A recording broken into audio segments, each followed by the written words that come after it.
Thank you, Bob the Beast Sap. May he retire in peace. This is the Word and Street podcast coming to you live. It is Tuesday. Was it June now? Damn, the year is half over. June 3rd of the year 2014, aka the year 2000 in jail. As always, people. With me, my co-host and producer, Jake from the MMA podcast. What do you hear? What do you say, Stone Cold Jake? Give me a hell yeah! I said give me a hell yeah! Doing well. Just follow us on Twitter at the MMA Podcast. Glad to be here. Sorry, all right. That one got to me too.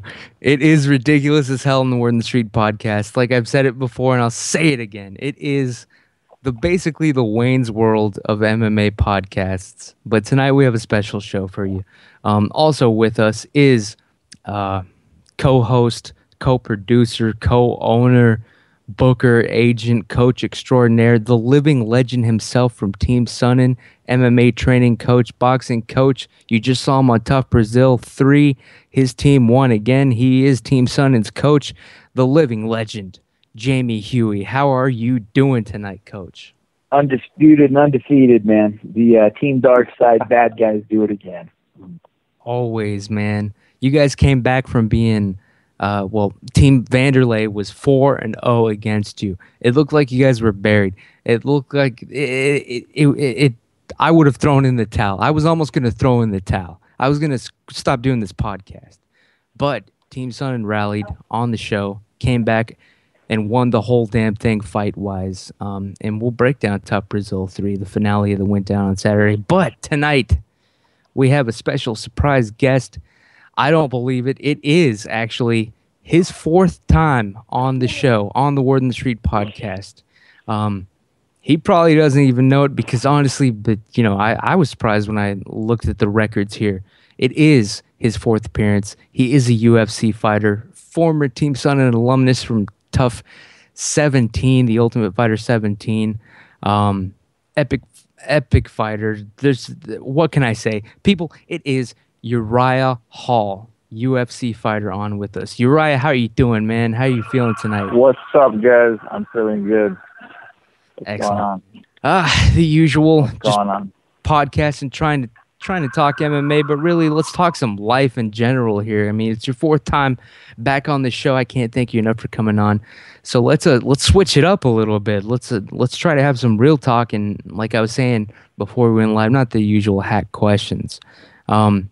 Uriah, first of all, you're going to fight at UFC 175 against, I think his name is Thiago Santos, but we'll get to that in a second. But what are you doing right now tonight? What city, what country, what state are you in? What's happening with Uriah Hall lately? Uriah's just been chilling, been focused, been growing, been learning. I'm in the awesome state of Portland. You know, I'm having some fun. Portland's so nice and green. It's a great place to get away. Not green, but like, you know, just a lot of trees. I still can't even make that come out right. But it's just, I love the wilderness. I love the atmosphere, and everyone's so nice. Everyone's too nice. It's the total opposite of New York City, where people are always saying hi to you. And I was explaining to someone that, you know, I'm not used to that. If someone says hi to you in New York, it's like, all right, what's up, man? What do you want? But here, everyone's so nice. What's like the angle? Wave. Yep. I love the atmosphere, and I'm chilling with Coach Clayton Hires, our awesome Team Dark Side leader. Actually, no, I think he's vice president. Chill's the leader. And I'm chilling right now playing some Resident Evil 6. Resident Evil 6, PlayStation or Xbox? Or computer? PlayStation, baby. Hell yeah, man.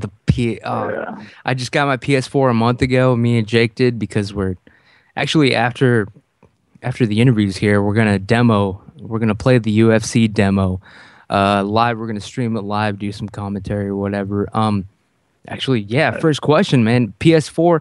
Have you had a chance to play the new UFC game yet? I haven't had a chance to play it yet. I've been seeing a lot of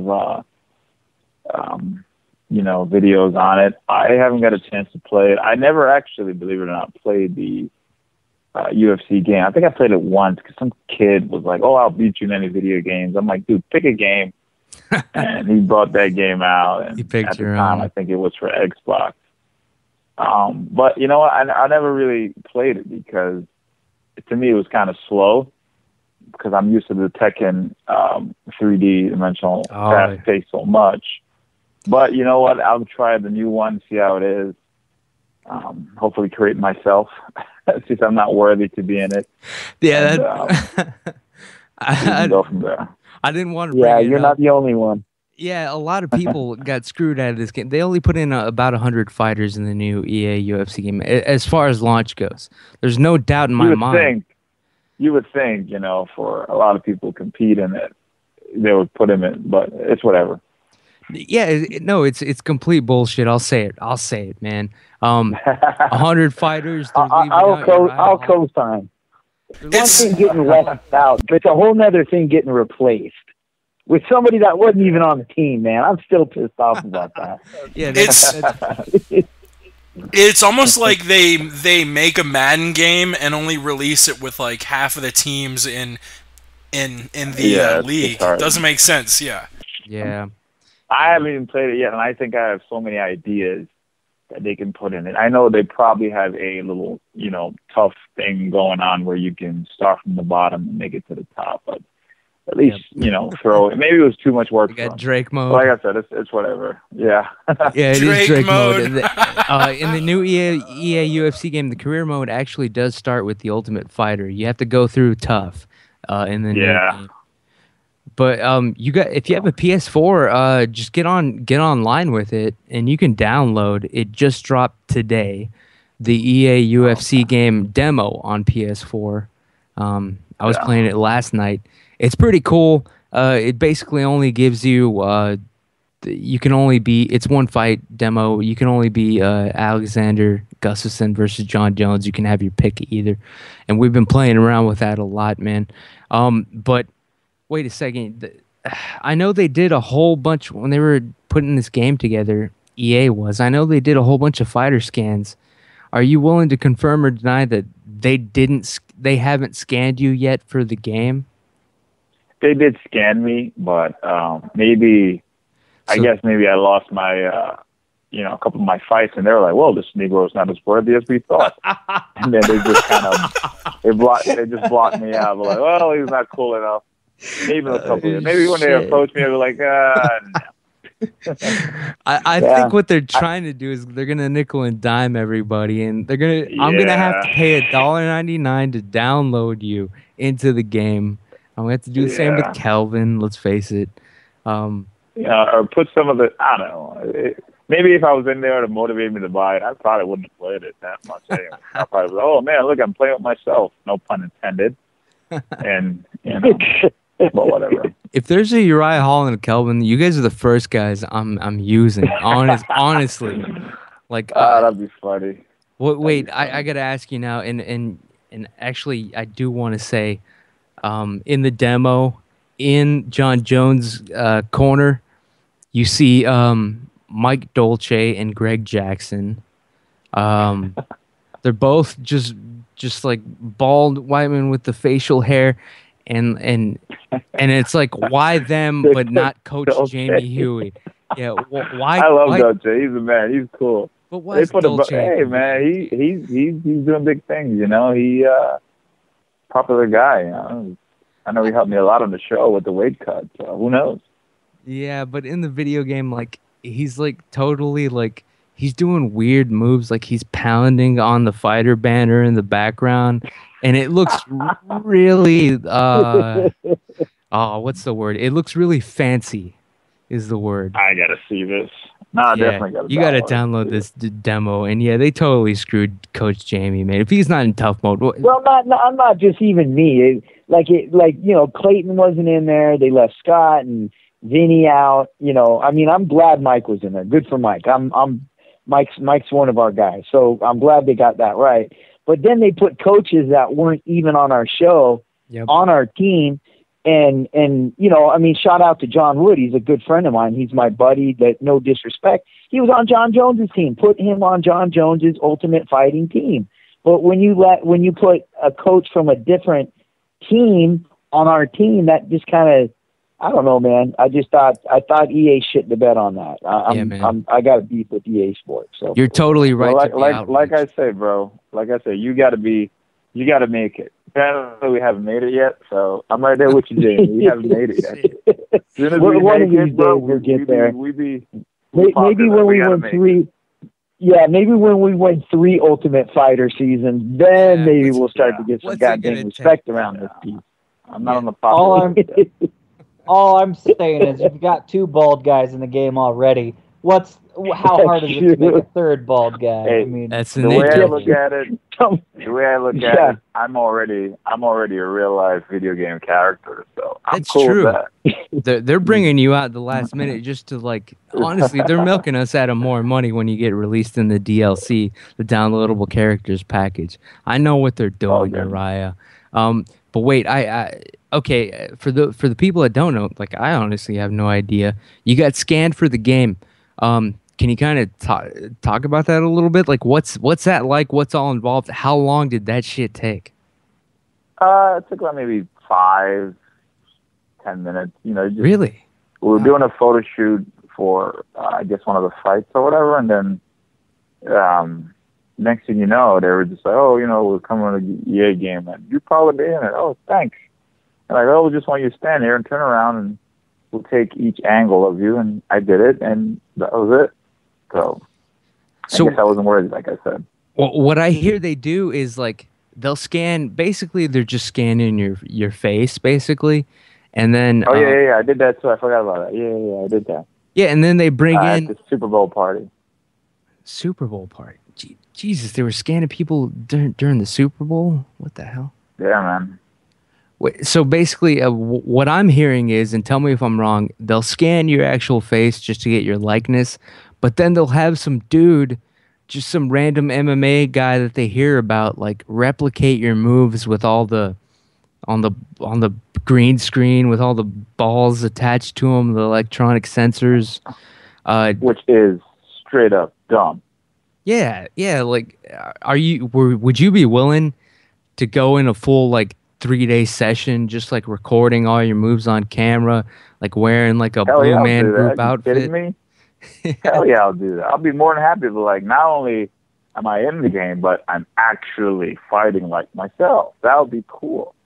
Yeah, man, you will be in the game. I'm calling it right now. It's I'm not really looking too forward to it. It's whatever. It's a game. I'm on some better and more important things. Actually talking to kids and being a better inspiration. A video game is a video game. I like video games, but it's not going to ruin my day since I didn't make it in it. It kind of sucks, but it's whatever. I'm over it. Next. It was a pretty damn short list, but I swear to you, you will be added. But you are you are a gamer though. I'm a gamer, man. I'm a big gamer. I'm a fighting gamer. That makes sense. I'm a fighter, a fighting gamer. Is that how you say it? I like fighting games. There you go. Makes sense to me. Yeah, dude. And honestly, whenever people think of a Uriah Hall fight coming up, whenever they see it, honestly, let's not kid anybody. What the fans want to see is some sort of video game, movie type performance out of you. Yeah, it's hard to do that though, because a lot of these guys that I fight, they go out there and well, let's take them down. We can't stand with them. And I pretty much challenge any of these guys to stand with me. But you know what? It's good too, because as a good mindset, it teaches me to be more alert, more ready, to amplify more in my ground game and defense. And I've been working on a lot of that stuff, man. I'm surprising myself right now with my ground game, and I'm just excited to kind of go out there and be me, because I know when I'm me, man, even I'm amazed. I will watch some tapes of myself. I'm like, holy, did I do that? Because I'll zone out, I'll blank out and I'll just react. So, yeah, I was just I was rewatching the kick heard around the world last night on YouTube. Your tough knockout on poor Adam Sella, who was on the show and did confirm that he was still alive after that. But I was watching that yesterday, man. It's so quick. It's like a twitch. It's like a reflex. It's like that was so fast. Like, does a part of you worry when you hit something like that? When you hit moves like that, is a part of you worrying in the back of your mind that, damn, I just got lucky right now? Or are you comfortable enough with being like, that is all technique? I know exactly how to hit a man with that shit every time. I know exactly where to put my hands and my feet on someone. I mean, you pinpoint a part of your body, I'll hit it, and I'll hit it repeatedly. I'm a perfectionist at heart, so, you know, with the whole martial arts background and me being a perfectionist, I aim to perfect each and every one of my technique, and then I try to advance myself by saying, okay, well, how can I throw it differently? You know, can I do this differently? I'm always learning. I make mistakes in training, good mistakes, where I'm like, whoa, what did I do that before? And, you know, I'll just try to add it to my game. So I'm constantly learning. I'm constantly trying to perfect myself, because the way I look at it, the goal is the gold, which is the belt. But personally, the better goal is to be a better fighter. No, I hear you. And you have some good people. Before I hit you with a question that came in anonymously from a source concerning a certain TO, before I hit you with that question, I do want to ask about your training. You're in Portland, Oregon right now. You are training with one of the Team Sonnen coaches, specifically Clayton Hires, the boxing coach. He's basically one of Chael Sonnen's head coaches. Clayton, good man, good. He doesn't get the credit he deserves or the recognition. He's in the shadows, but you have used him. I saw him in your corner for the Chris Lieben fight where you retired that man, and then I believe your apology wasn't because the fight wasn't exciting or anything, or it got stopped. I believe you were apologizing. No, I wanted to keep going. Exactly. I believe you're apologizing because you didn't get a chance to whoop that man's ass like fully and on display the way you were intending to. Man, I had gas in my tank. I wanted to keep going. Yep, and that's what I think you were apologizing for. No apology needed. Chris Lieben retired on the stool. You don't see that very often in a UFC fight. What? But you had Clayton in your corner. I believe he's training with you right now for this upcoming fight. Why have you kept in touch with a coach from the Ultimate Fighter season 17? What is it about Clayton? But basically, I just he doesn't get enough recognition. I'm just wondering what you have to say about your training with him. Well, definitely, like, you know, Jamie and Clayton. I know Jamie is out here, and we haven't really got a chance to train, but we've just been hanging out, and you know, I've been calling him up. You know, I tell him, hey man, I'm bored to death here because Portland, I think, and you know, I hope no one takes it wrong, ain't shit to do out here. So I'm just here to just train and focus. So I call him up like, hey man, let's go see a movie or something, because I'm bored to death. But you know, with Jamie and with Clayton, the atmosphere that I love about these guys is on the show. I built that relationship with them where it was just that positive atmosphere constantly. Like I didn't like being at the house because, you know, drama or whatever, and some of the guys and whatnot. But every time I come to training, I would be so excited. I'm like, oh my God, I get to learn from these guys. And, you know, they're just so different, you know, to take each and every type of techniques from. But I just love hanging around them because they're so positive. And, you know, in life, you have those people that are there for you, and they're not there to kind of be on that bandwagon for what you do. And these people, you know, like Jamie and Clayton, they're there for me, I feel, and they're there to you know, uplift my game and for me, whether I'm down and out. And those are the people that were there when I was down, and those are the people that were there when I was up. So it's just that, you know, positive atmosphere, and I just love being around those guys because they're just so positive, and they're always trying to make me a better person. And you can just tell when someone's fake and when someone's real. And, you know, these guys are very real. But with Clayton, too, I just love being out here because, you know, I have a lot of father figures in my life, and I could actually say that Clayton's at the top of the list. And the reason is he's just such a great guy where, you know, I could be having a bad day, and he just knows how to talk to me. You know, training is one of the hardest things too for fighters, and a lot of people don't understand that. You have good days, you have bad days, you have days you think you're not that well, you didn't work so hard, or you shouldn't have got caught with certain things. And Clayton just knows how to push me in whatever mindset I'm in. You know, like we'll run the hill constantly, and you know, I'll be like dying, and he just knows exactly what to say. You know, I don't hear that. Come on, man, you can do this. Like I'm sick of that shit. Some guy was running with us one time, and he was saying, "I'm like, dude, if you don't stop him, he'll knock you the fuck out." But like with Clayton, you know, again, it's just the approach, and I just love being around him. And you know, he's good to be around to tell me to not do certain things that you see a lot of athletes do, and down the road they just don't really, you know, get ahead in life. Like he's always telling me, stay away from those girls, champ. Don't mess with those girls. Yeah. And he's just always telling me. That is the best advice anyone. Yeah. It's the best. It's the best. And he's always telling me, you know, to look ahead. You know, you can't do this forever, to plan ahead and stuff like that. So I need stuff like that. And that's one of the big reasons I came out here, because it's not just the physical aspect of training, it's the mental. And he's doing a fantastic job with both. Yeah, that's all I ever hear about him, man. We definitely got to get him on the show sometime, Coach Huey. But yeah, I asked him. Clayton's kind of a guy that I asked him to be on the show a couple of times, and he's kind of a guy that he didn't really, you know, he wasn't. I'm going to work on it again, man. I'm going to try to get him on, because Clayton's a wealth of knowledge. He's just like what Uriah is saying. I mean, Clayton's really like a mentor to me. He's one of my closest friends, and the guy's a wealth of knowledge. And it would be outstanding to get him on here to share some of that. So yeah, you just got to sell him. We're going to work on him. Yeah, just let him know that it would actually help inspire people. I agree. You know what, too? Absolutely. You're right. He does not get enough of his respect and recognition as he should. You know another cat that does not get enough recognition, who I personally think is the pound-for-pound best fighter? Fucking Demetrius Johnson. That little dude is a freaking amazing. I don't think people realize how good Demetrius Johnson is. And, you know, all the stuff that you see, like, who just won the title? TJ Dillashaw, yes. Beating Henry. Oh, my God.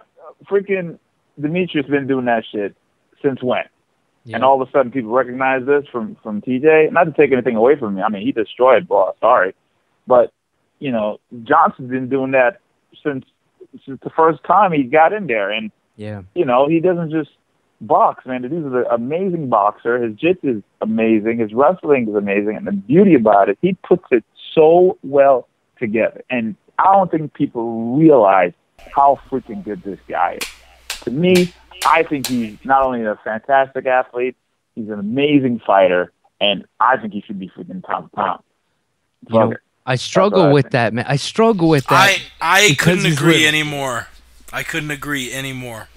No, I agree. I'm not taking anything from anybody, but he's freaking good. I mean, Anderson Silva will always be on top. I mean, personally, I'm inspired by that dude. Like, I'm sorry to say, even though he lost, to me, it didn't faze me. I'm like, yeah, no, he didn't. It's just in my head, you know. But Demetrius, he's current, he's doing it, and he's doing it so well. And for the recognition that he's getting, I'm like, what?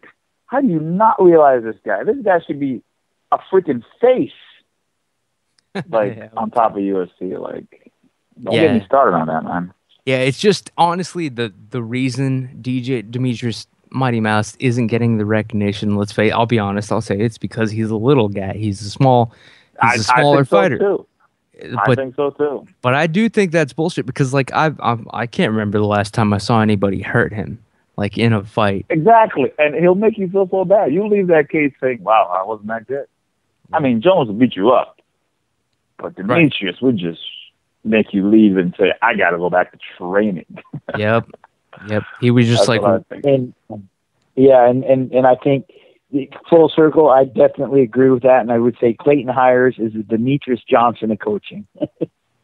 Well, he's definitely underrated. I'll give him that, man. And Johnson, he finished his last two fights too, both of them. You know, a really slick 5th round sub and a beautiful KO on Joseph Benavidez. That was beautiful. And he's in fantastic shape, man. It was like round 5, and he was moving like it was round 1. I need to train with that dude. Yeah. I just don't like that he's an Xbox guy. I'm a PlayStation dude, man. I think he's gotta up in be the honest. Northwest too, right? With Yeah, Hume he's and all up in them. Seattle. Yeah, He's around Matt that. Hume's guy. He's up in Seattle. Yeah, around Oh that. shit, I'm right. Yeah, and he's one of these. Yeah, he's one of these guys that Matt Hume, I believe, started from scratch. I mean, that's pretty amazing to me. Yeah, I don't know where did Mighty Mouse come from? Nobody knows. Seattle, I believe. Oh, I think yeah. that Matt Hume developed him from the beginning. That's crazy that you're pretty good, man. Yeah, you're right. You're calling him as one of the best. Like that is pretty damn surprising, man. He is, man. Like I even hung out with him too, and such a great guy. Oh yeah, you guys did that. You guys were on Opie and Anthony or something with Karen Bryant. I listened Yeah, to we it. did a little Black History Month tour, and someone was making fun of it, like we should make our own show because everyone kept calling Smalls, and I was big. It was like Big and Smalls. It was funny. It was like, hey, we should do a little show, man. Welcome to the Big and Small show. I can't believe you did. Oh, yeah. I didn't know you guys were gonna be on Opie and Anthony. That's actually my favorite radio show of all time. So I gotta ask didn't know you. either. Yeah, I gotta ask you. I didn't know until I got there. Yeah, what was that like? If you even remember it being in New York in the studio, they're pretty famous. They're one of the biggest radio shows out there. I'm obsessed with it, basically as much as MMA. My Twitter handle is They're the cool, Ant man. Jimmy They're Show. really cool. They were cool. They weren't like rich dicks like Howard Stern. Like, Nah. don't The touch last the mic. time I met a rich dick was Yep. the finale. I forgot who it was. I wish I knew his name so I could call him out. It was some. Oh, I know. all-American I think his name was douchebag. Shane Baldwin. I think his name was Shane No, Baldwin. Not that. Oh, the crooked manager. Oh, we've heard all about that. Front row Brian blew the lid off of that guy. I'm gonna stay out of that one. I won't. That guy's a But- crooked son of a bitch. I met some guy on the show. I guess he was trying to get me and Kelvin all riled up. And at one point, I wanted to put the mic down and be like, dude, I'm going to slap you on this show. You keep asking me that question again. And at the end, he's like, I was just trying to get all riled up. I'm like, fuck you, man. Fuck out of here. Oh yeah. Douchebag. That brings me around. That reminds me, man. I'm hearing that there might have been some words or some sort of exchange between you and Me and Tito. Bellator's Tito Ortiz, man. What's the word on the street about that, man? What can you tell us? I mean, Well, give us it's a something. very interesting story. It's funny because I got into a confrontation with Tito Ortiz the week after the Mayhem Miller incident. You know, it was so Oh no. weird. It was like flashback, and I had to tell myself, not this shit again. But The attack You of the know, has-beens. and I spoke to Mayhem. You know, we smoothed it out. I was actually over it the next day when the Mayhem Miller incident happened, and I know he's going through some rough time, and I'm the first to kind of always look at or try to take something out of the bad. You know, I didn't hate the guy. I mean, at the moment, I was blinded. I was a little raged, and it's just words. Someone keep calling me the N-word. I'm not gonna get all mad and get a gun and shoot. No, that you. was serious. You But should have said it all. I was irritated, but you know what? It's words. It's not there to, kill me or anything like that. And, after the whole thing, I was over it and somehow got my number and apologized, and he did it publicly. I forgave him. I was like, cool, man, no worries. Just keep your head up and hope everything works out well. Yeah. So I was over that. And, I don't want to talk anything bad about him. I just think, I hope, he gets his stuff together because yeah, he's got one of those problems. guys that inspired me, believe it or not, because I used to watch the Bully Beatdown show. Yeah. And I love that show because I was like, man, I love to be in that show because I can't stand bullies. Because I was Seeing- bullied, and yeah. that fits me perfect. If they ever do that show again, please You're gonna be make me doing the host. beat. Because I would personally fight every bully and beat the living crap out of them. They'd But come up. that show kind of inspired me, and after seeing him, so it was just weird how I was like, oh my god, it's Mayhem Miller. He's calling me the N-word. I was kind of freaked out at the same time. But whatever, I'm over that. But going to the Tito incident, a week later, I think it was Halloween weekend, and I was in a club. What is it called? Is that next to Saddle Ranch? I forgot what it's called. The one in And- Irvine.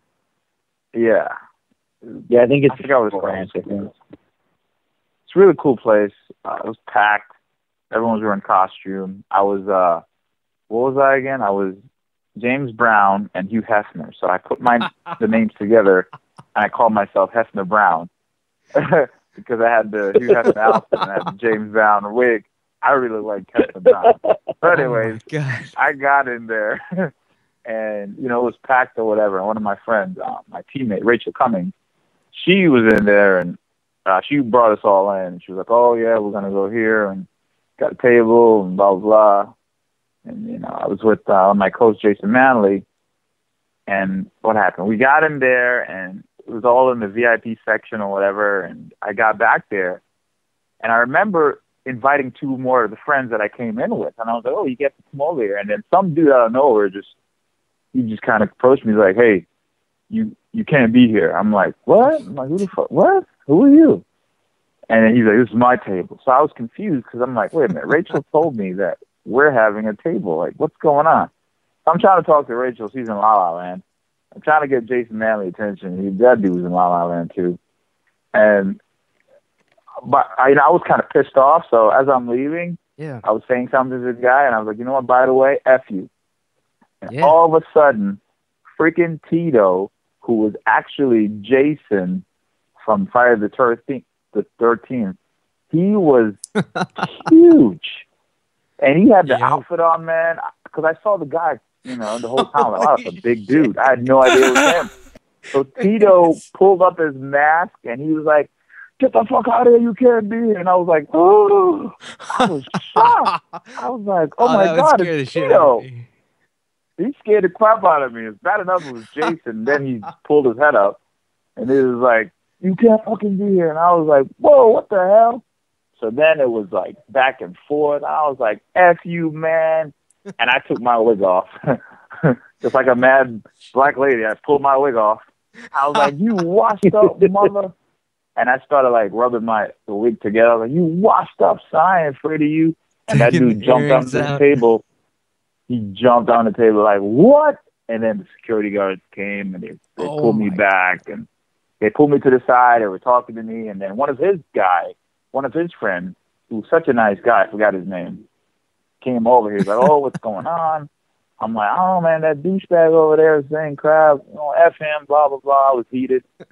And then he was just calming me down. And I'm like, "How the hell you hang out with that dude? You're so calm and nice." So he was like, "You know what, man? It's a great night. Let's all have a good time." And he was just very reasonable. I was like, "Yeah, you're right." And he was pulling me over there. "Just come on, let's just go back over. Let's just talk, let's just, end it all, blah, blah, blah." And I was like, whatever. And I went over there, and as I'm going over there, I see Tito looking in the corner of his eye while he was talking to someone, shaking his head like, "No, I ain't talking to him."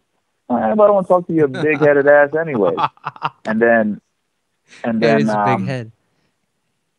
Yeah. And then I was like, "You know what? Let me just get out of here." And I just left. And I was waiting for my friends outside, and I just remember him passing, like a freaking giant. And I was like, "Holy shit, that dude's huge." I'm not gonna lie, I was a little scared. I was like, "That motherfucker would hit me." And I would be terrified, man. I'm like picturing but you this. know what? I'm not afraid, man. He's a man, and there's only one man I fear, and that's God. And every man believes. You can sit there and talk shit all you want. There's one thing that I am really good at. I am fast like a motherfucker.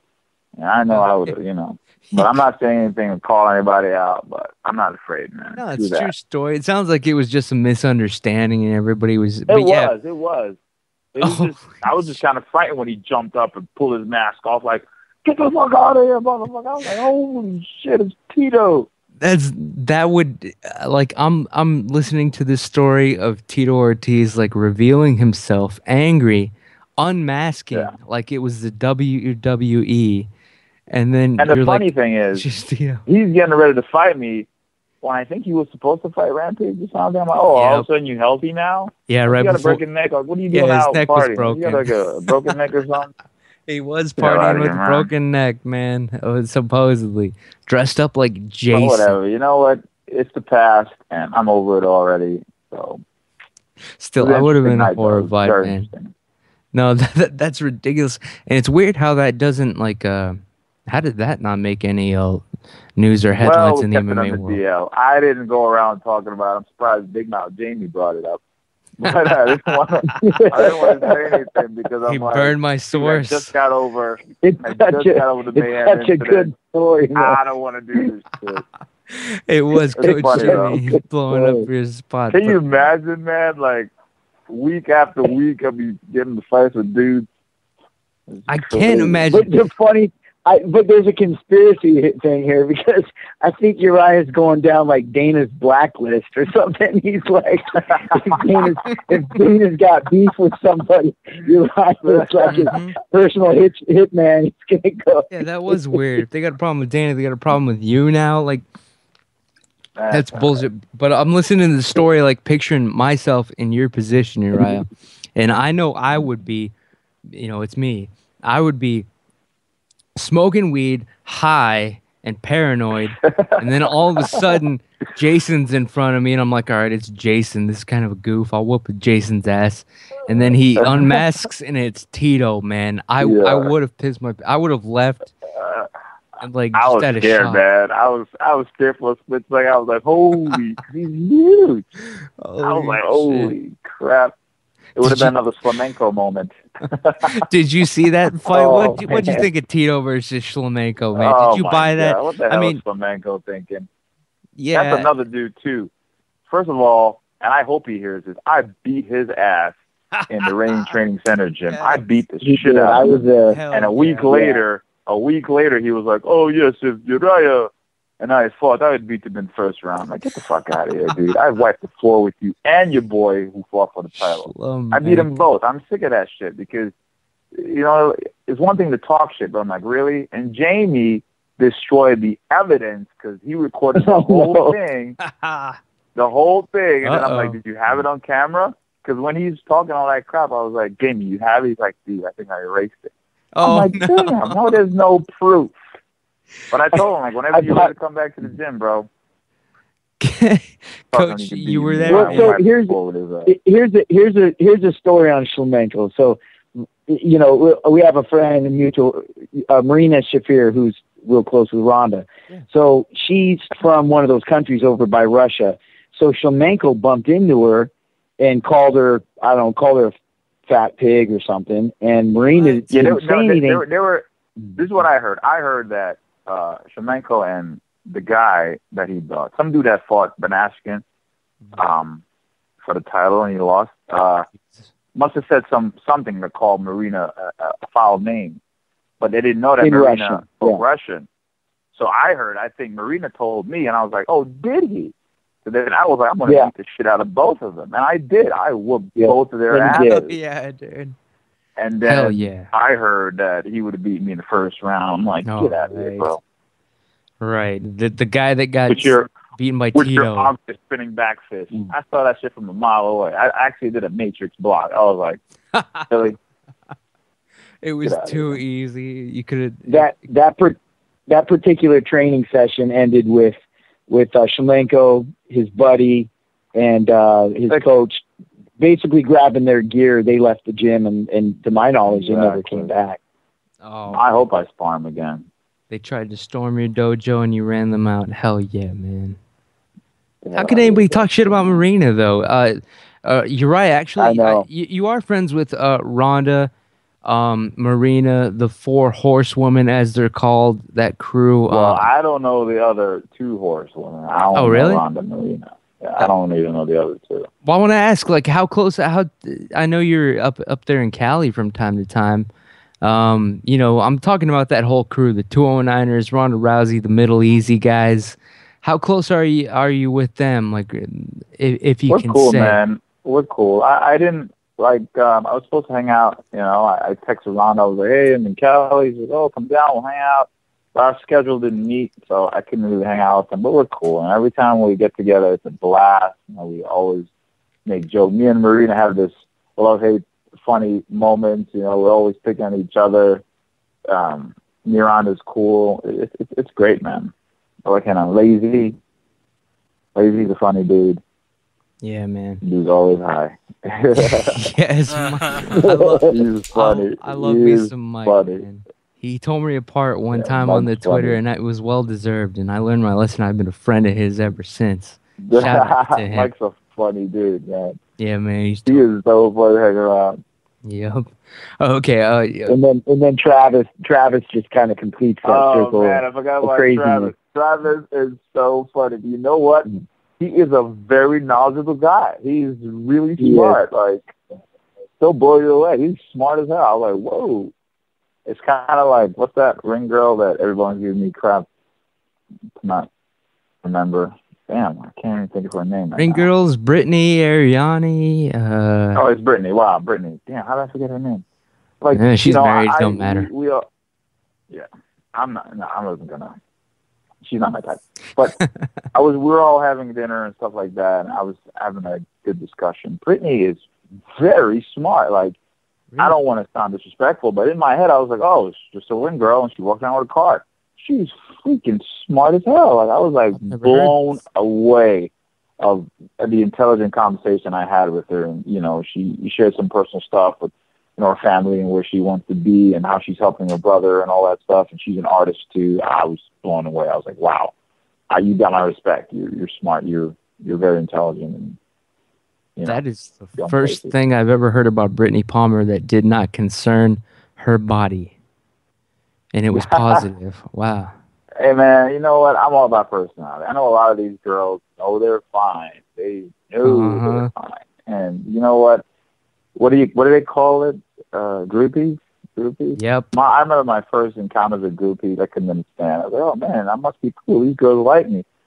My buddy's like, yeah, it's called You're Famous, and they want to join the bandwagon. Yeah, so man. I get it, you know, I get it, and you know, I'm all about personality. I actually like it when a girl doesn't know I fight, you know, because you know they don't seem to be in it too much to understand it to be that much of a groupie or whatever. I can have a better conversation.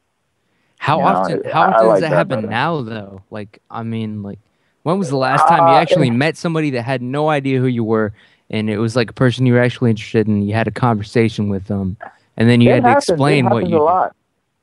It happens a lot, and this is what happens at the end of that conversation. Oh, my God, but you're so nice. How do you do that? Yep. And I'm like, well, there's this thing called turning off a switch.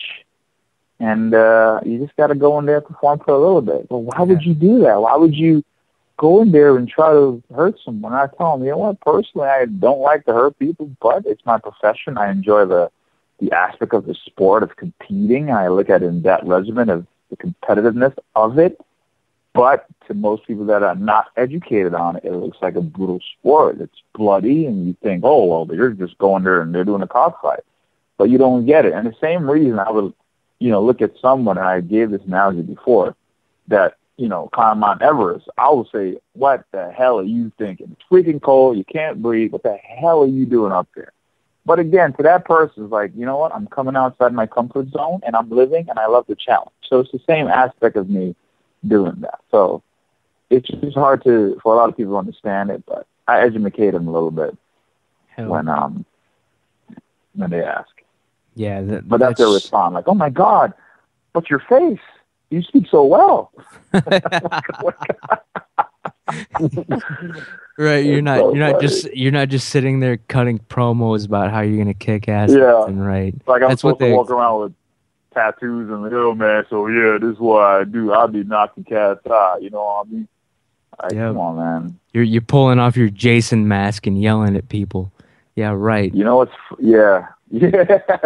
One guy though, this is funny. One guy called me, and I didn't know how to understand it. I'm still kind of puzzled by it. He called me the Brad Pitt of MMA. I didn't understand it. Yes, I get it, man. I don't get it. You got to explain it to me.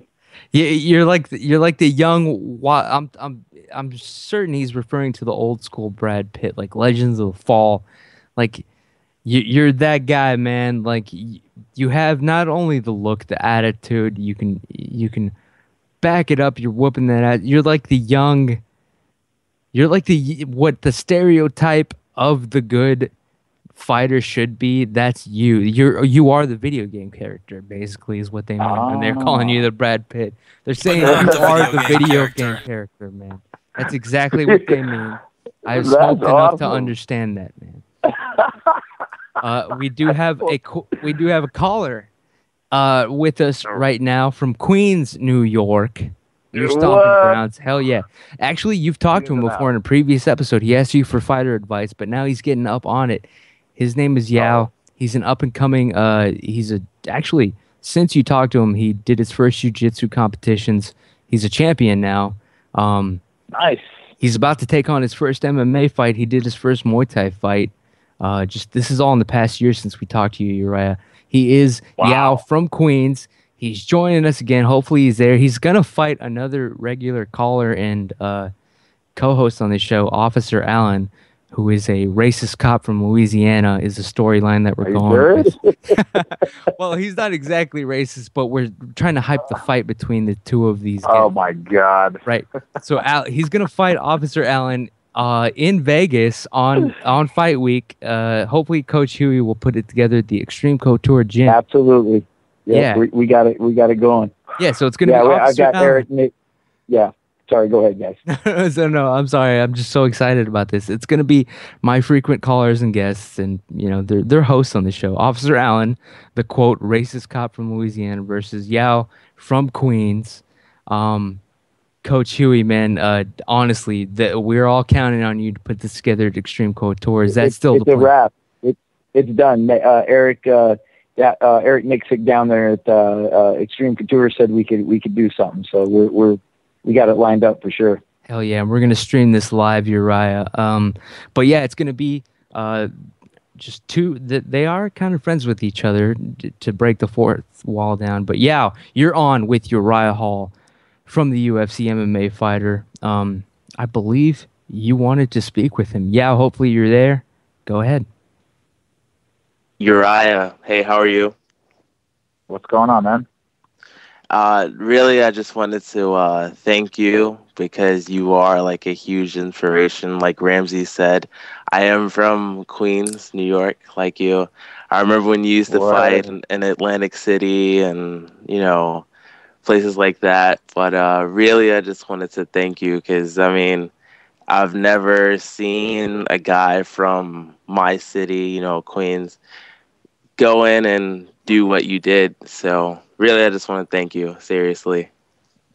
Thank you, man. Thank you. Let's put Queens on the map. Apparently, people forgetting about us. Yeah. I'm actually training at Henzo's in the city and Progressive Martial Arts in Queens, New York. I don't know. Nice.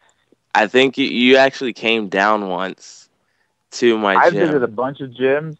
My buddy owns one, Striking 101, I believe. Yeah. Jonathan. Yeah. You been to that one? Yep, I've been there. Yeah, they got some good guys over there. Uriah, what's up, man? What's going on? Yeah. Like, how many? Do you hear that? Are there a lot of fighters from the Queens area now giving you props, or, are they rare? Yao. It's honestly, Yao is a rare individual as far as I'm concerned. He is, man. He is, because I haven't really heard any other fighter. I've gotten messages on Twitter or Facebook say, hey, we're hosting this event in Queens. I'm like, what? There's MMA in Queens? And I couldn't really go because I had to travel at a given time. But this is cool. I don't know if it's me and Yao only, but for the rest of you guys that are out there, man, keep the grind. Keep pushing it, baby. Let's put it back on the map. Hell yeah, man. And Yao, you got to whoop Officer Allen's ass. I'm sorry, Allen. I know you're on the call right now as we speak. But I'm not saying anything. Yao is my sponsored fighter. It is going to stream live. Yao, man, it's in about a month. Are you ready for this guy? And sorry, Ryan, I just want to hear this guy just. That's cool. With you on the call, Yao, man, are you willing to make any guarantees? Are you going to stomp Officer Allen? Absolutely. What else am I gonna do? Yeah, they did. Why am I in the middle of this? I know they did have a jiu-jitsu match a year ago, almost a year ago, and actually it's pretty good. I'll send you the link, Uriah. Allen briefly, we believe. Nobody's willing to admit it, but Allen actually briefly knocked out Yao during the jiu-jitsu match for a second. Yao recovered.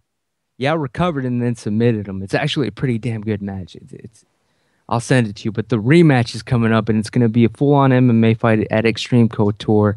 Coach Jamie Huey, hopefully you'll be there. Absolutely, and you know, I think I've got my friend Swayze, who's you guys have interviewed her, a cut woman, UFC cut girl. I believe she'll be down there. I Yes. talked to her the other day, so we're going to try to get her involved as well. Oh shit! Well, Yao, now you can't waste Swayze's time. You got to cut Allen now and make it worth like her being there. Somebody's got to bleed. If I'm going to justify getting her down there, somebody's got to bleed. But what I'm getting at is, Uriah, that's going to be the week that you're actually in Vegas to fight at UFC 175. Hopefully, in the midst of your horrible weight cut and press, you can make it out to the Yao versus Allen rematch at Extreme Couture just to see this ridiculousness. But I do want to talk to you about UFC 175, Uriah, before we let you go, man. Actually, Jake has got the relevant questions. He's more of a legitimate journalist than I will ever be. Jake from the MMA podcast, you're on with Uriah Hall. Yeah. We figure you're fighting in a month, so it would be remiss if we didn't ask about UFC 175, July 5th in Las Vegas. You're scheduled to take on Thiago Santos. I think you found out you would be fighting him about 2 months ago. What were your first thoughts when you found out he was going to be your next opponent, and you sort of started, watching a little bit of tape on him? I was excited to start training a little harder again. For me, I just like to pick up the whole game, to get better personally, to get my weakness a little stronger, and overall to just get back in better shape. But I didn't really watch too many tapes, and I'm not trying to be disrespectful. I personally don't like to watch tapes. I know it sounds a little weird, but I love the idea of going out there and figuring out on my own. I get yelled at by my coach, of course, to say, yeah, that's kind of dumb. You want to actually know what the guy's good at and what he's not good at. But me, I don't like to psych myself out, and I've done it numerous of times. I fought people, were at a high caliber. I had no idea who they were, and I picked them apart so greatly. And afterwards, they told me who they were, and I was like, what? That's who I fought? So for some reason, I perform a lot better when I'm in the zone. I'm in the moment of just trying to figure something out and, picking the puzzle apart. So if anything, I'll just pick one thing, because I think what it's all about is I pick one thing, I just exploit him on it. All right. You're currently in Oregon getting ready for the fight. Do you have any more stops planned before UFC 175, or will you be up in Portland till you travel down to Vegas for the fights? Well, it's right next to Vegas, so I'm not going anywhere. I just stay out here, finish up. Oh yeah. Yeah, UFC 175, we're going to see Chael on the same card. What's it like fighting on the same card as a friend, and have you done it before? Did I do it before? I think I did do it before. I just don't remember what it was. Yeah, we were on the Boston card with when he fought John Jones. That's right. Yeah, did he fight a friend? No, that was Shogun. He had to fight Kelvin. I'm sorry, Shogun. Yeah, when he fought Shogun, yeah. It feels great, man. Chael is a great mentor. He's a great friend, and I'm excited to be around him because I he kicks my ass, and he's a great wrestler. And just rolling with him, I feel my game is getting a lot better. He takes me down, beats shit out of me, and stuff like that. But for that one or two good technique I get him with, I'm like, yes. So it's just a great positive atmosphere hanging out with him and Clayton, and just getting a lot of positive feedback.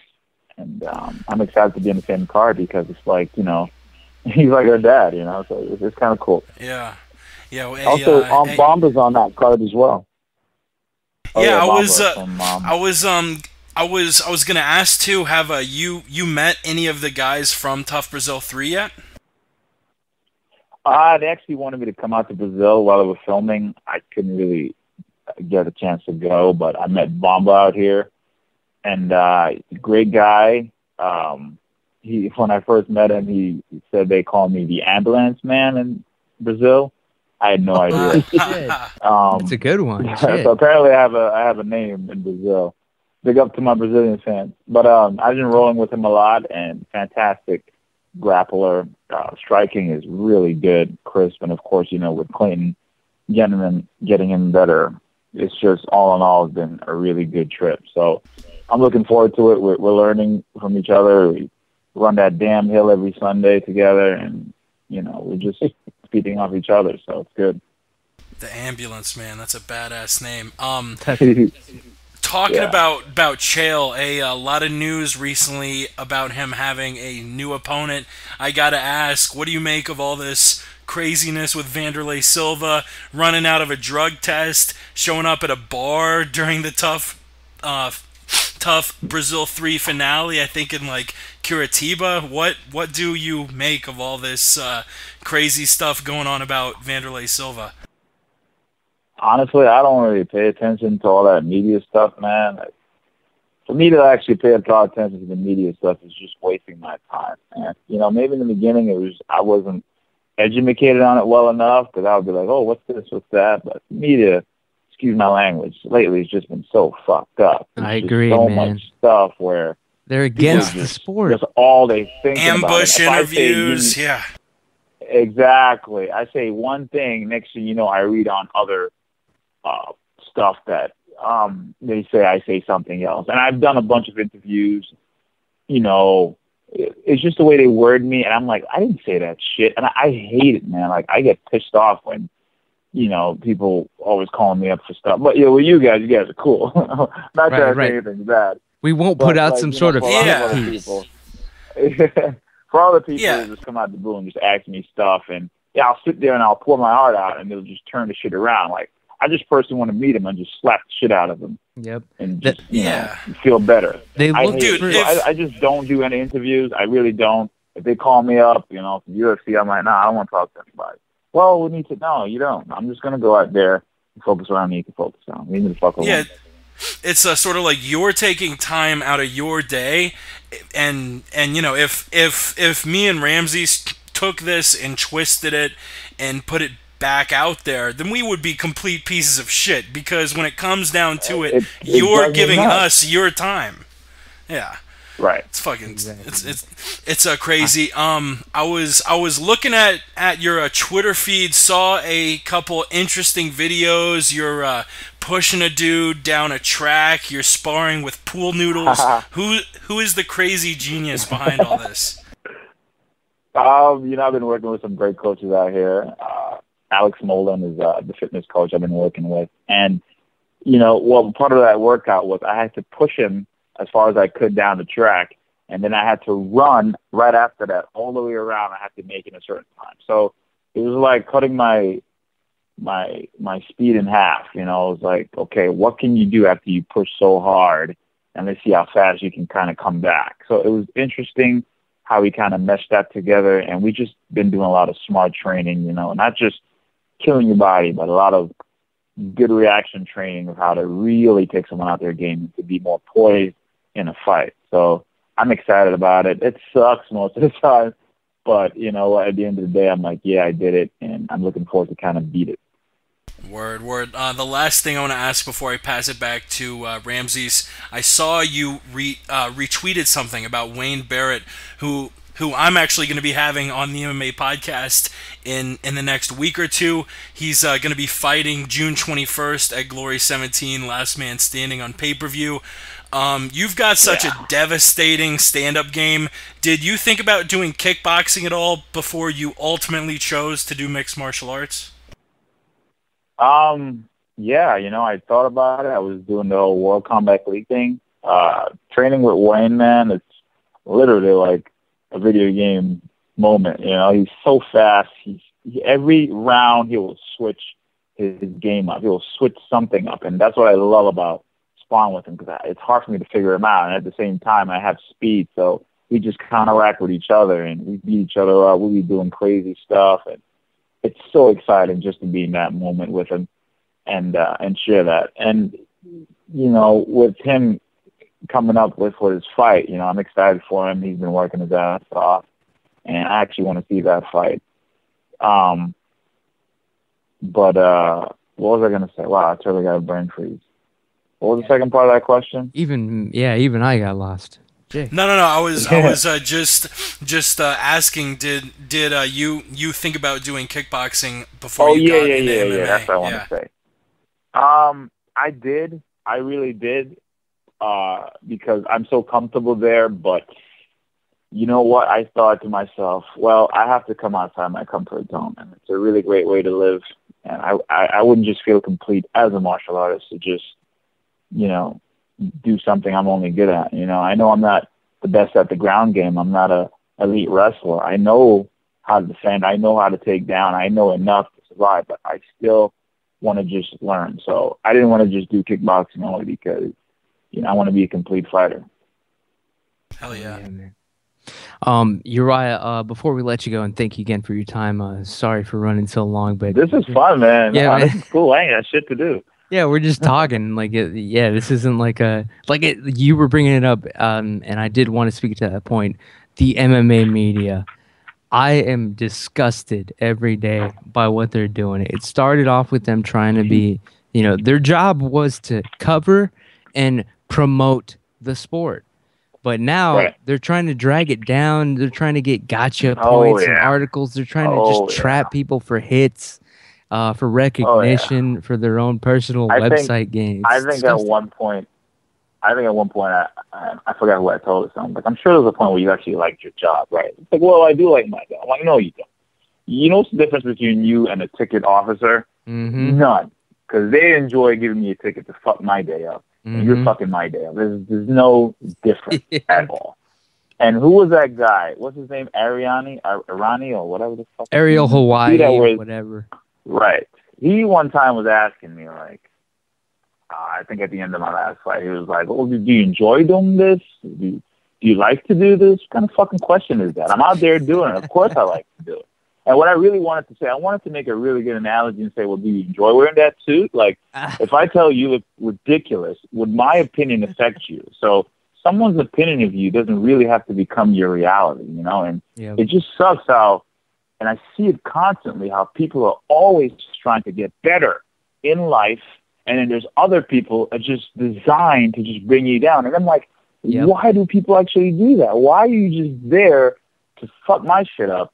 Or to make me look bad, or to drag me down. It's the crabs. And then you're going to look for inspiration to get good to in life. And I think Bob Marley said it the best, my life is really nothing to me if I can't really uplift or help someone. And that's exactly how I feel. I personally feel that if I'm not doing something to help or benefit someone else, it's not good. And that's why I pay more attention to the whole bullying campaign. I'm a big advocate of that. I'm following that. I'm trying to build a good brand to promote the whole, anti-bullying. And, I'm focused on that because I've been there before. I know what it could do to you. And I know that if you don't have that positive atmosphere, that positive surrounding, or even that positive role model, you will not get out of it. And even when you get older, it will come back to you. It will just come back and haunt you a little bit. But a lot of people don't understand that, especially if they've never been there before. Oh, you should grow out of it. You're an adult now. Shut the fuck up. You've never been there before, so you don't know shit. And for all those keyboard warriors out there who got really nothing to do, thanks. Thanks for showing your support by watching me, by focusing on me, by giving me your attributes to live my life. Thank you. But in the midst of all that, try to live your life, because then you just pretty much existed. And I don't think that's enough. You're damn. Oh, man. I can't even. Hell yeah, you just. Yes. Don't get me started, man. I should have been a preacher. No, that was good. That's exactly what I was. I think we've already got one of those on the top right now. I say, Can I get don't let me start. As God is my witness, though, Uriah Hall is speaking the truth, though. This is legit probably the best interview we've ever done. It's a shoot, man. It's what you would call a shoot interview. It's people being honest and talking like real people. I'm not trying to drag sound bites out of Uriah Hall here. I'm not trying to go for the gotcha quotes. I'm not trying to go for hits. That's the problem with the MMA media.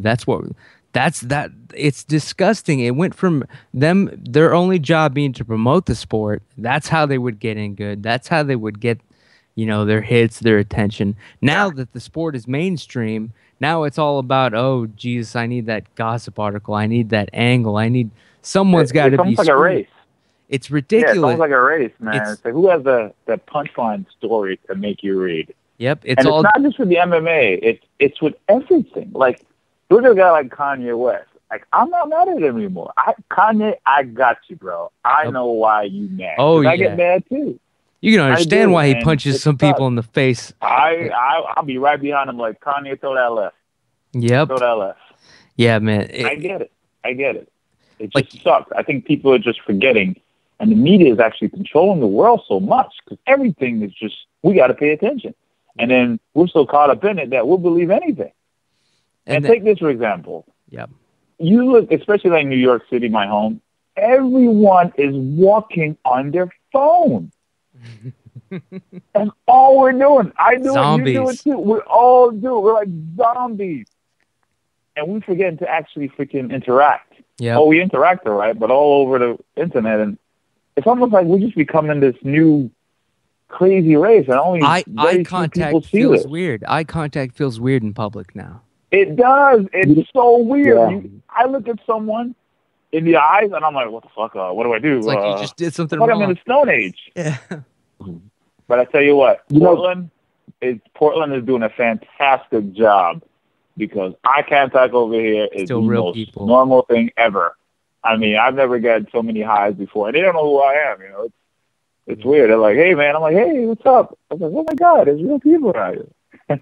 So, Portland, you still I'm have people enjoying hanging out Portland. on the porch. Like people still do that over there. yeah, it's you know what, man. I can only spread the word. That's it. Yeah, I hear you, man. But I'm with you on the like the anti-bullying thing. I'm glad you're with that. You've been very vocal about that, and like I'm that's totally the with it. thing. That's the thing. It's like, does the MMA media know that they're the fucking bullies now? Like that's all they do now, just bully people. Gotcha questions. I'm gonna ask. I'm no more softballs. Like they do it to their own detriment. It makes me sick and disgusted. I rail about it all the time. And Well, yeah, the base behind it all is it's pretty much promoting. I look at it. That's what I see and get what people are trying to do. They're trying to promote, and when they promote, it attract people. And when you attract people, you get fans. You get more fans. You get more likes. You get more likes. You get more money. So it's all about promoting to get to a better or higher standard. But there's a good and right way to do it. Like me personally, and even I had the honor of meeting Michael J. White. And I felt so cool hanging out with that guy. He was throwing me spinning kicks. I'm like, holy cow! I thought my spinning kicks were cool. I almost bowed to the dude. I'm like, yo, you are the man. And there's one thing he kind of said to me. He's like, man, I like your style. I like the way you fight. I like the way you carry yourself. And don't change, man. Just be you. And it's like so many people, and that's why it was so hard for a lot of people to understand why am I this different type of fighter. Like, oh man, why are you so nice in the ring? I always get that. Why are you so nice? Well, there's a thing called my life, and there's a thing called your life.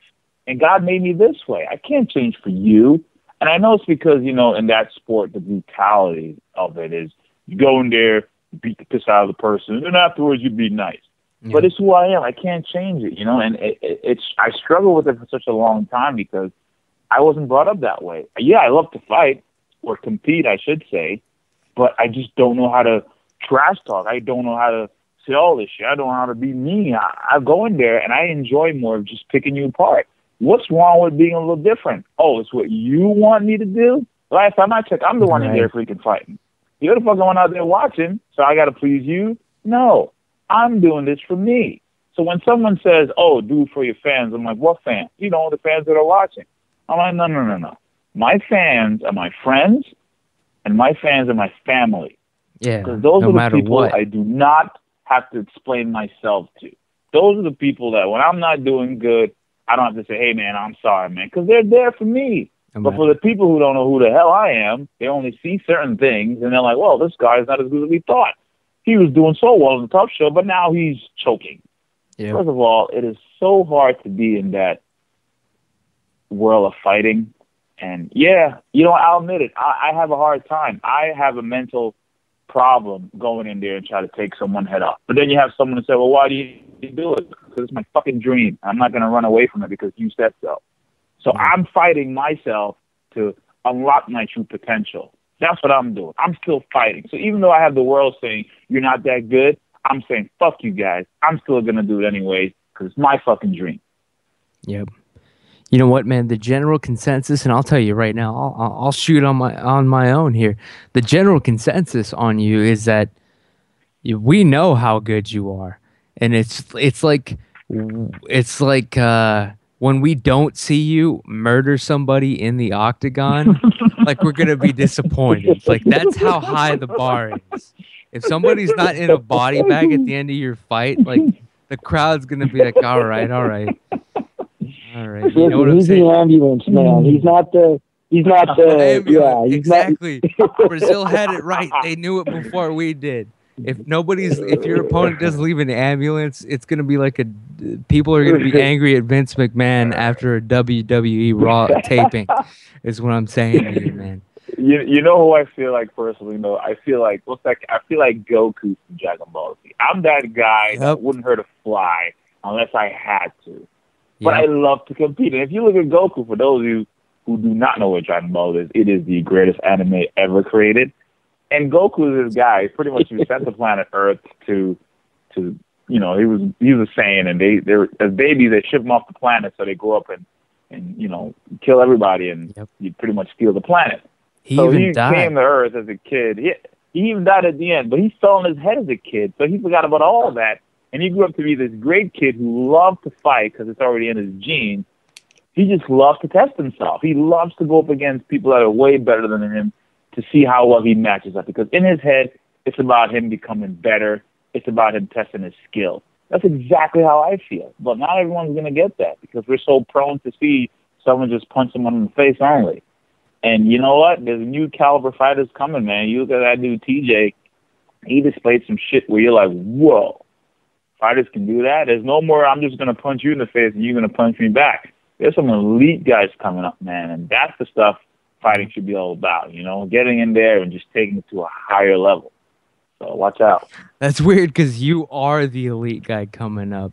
But even it, though. You see it coming. And yeah, man, the Super Saiyan, he died and came back as the Super Saiyan. That was the craziest shit. He died and came back, man. He's such a good dude. I personally feel like that. If there's anybody I can relate myself to, it's a freaking fictional character of a cartoon. Well, Uriah, get ready. It's funny because me and Rhonda was having a debate over this, man. We were arguing who was better. It was Goku and Vegeta. You should have been there, man. We're in this hotel. We're arguing. I'm like, yeah, but Goku does this. And she's like, yeah, but Vegeta's blah, blah, blah. And the whole room standing there looking at us like, what the fuck are you two talking about?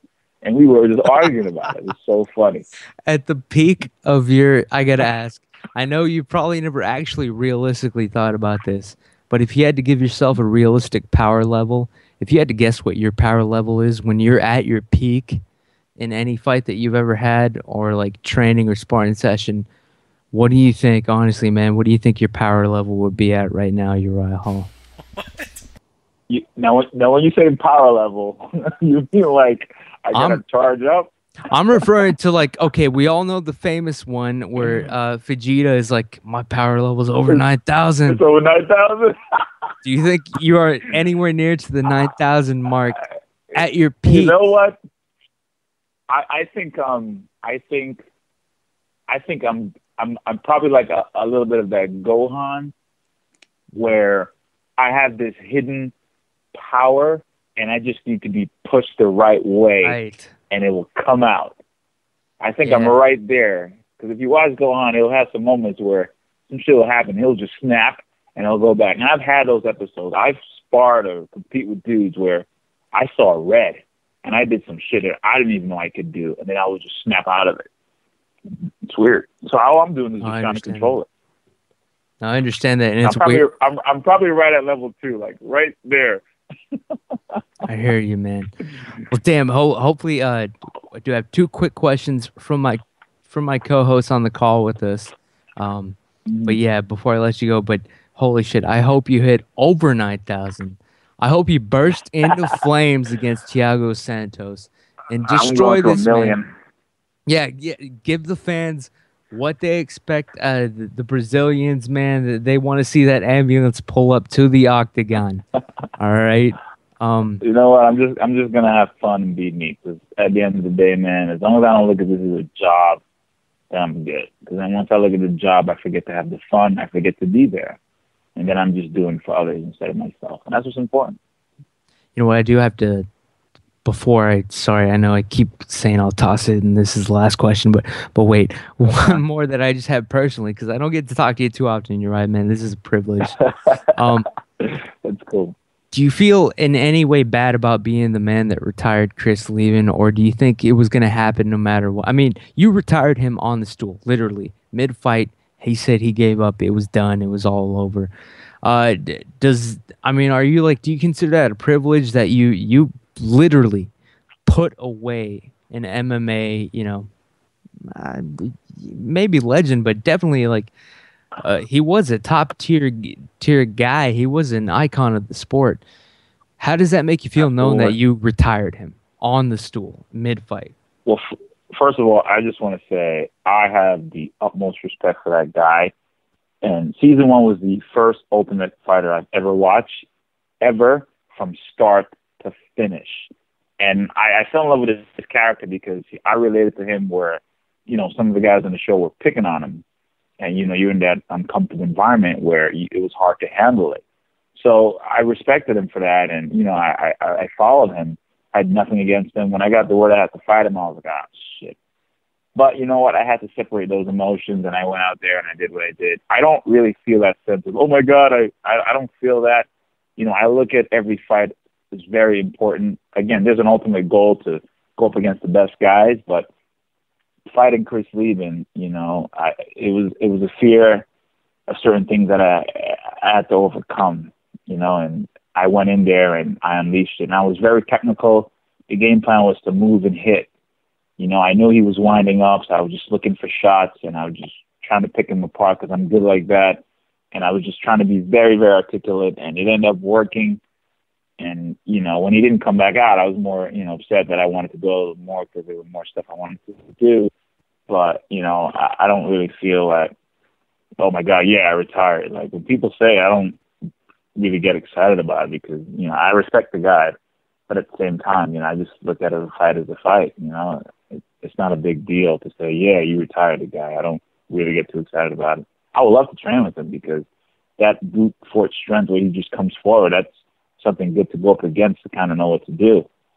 And if I ever get the chance, man, that would be cool too. Yeah, man. It was just holy shit watching that fight, man. That was a holy shit moment. Just seeing that guy, Chris Levin, just I'm done, man. Just like he wanted no part strong, of it. Man. Holy shit. And he's strong. Yeah, the fact that it was, pretty much for the most part, it was a do or die fight for you. Yeah. Well, I don't know. Do you think you were gonna get cut if you had lost that fight?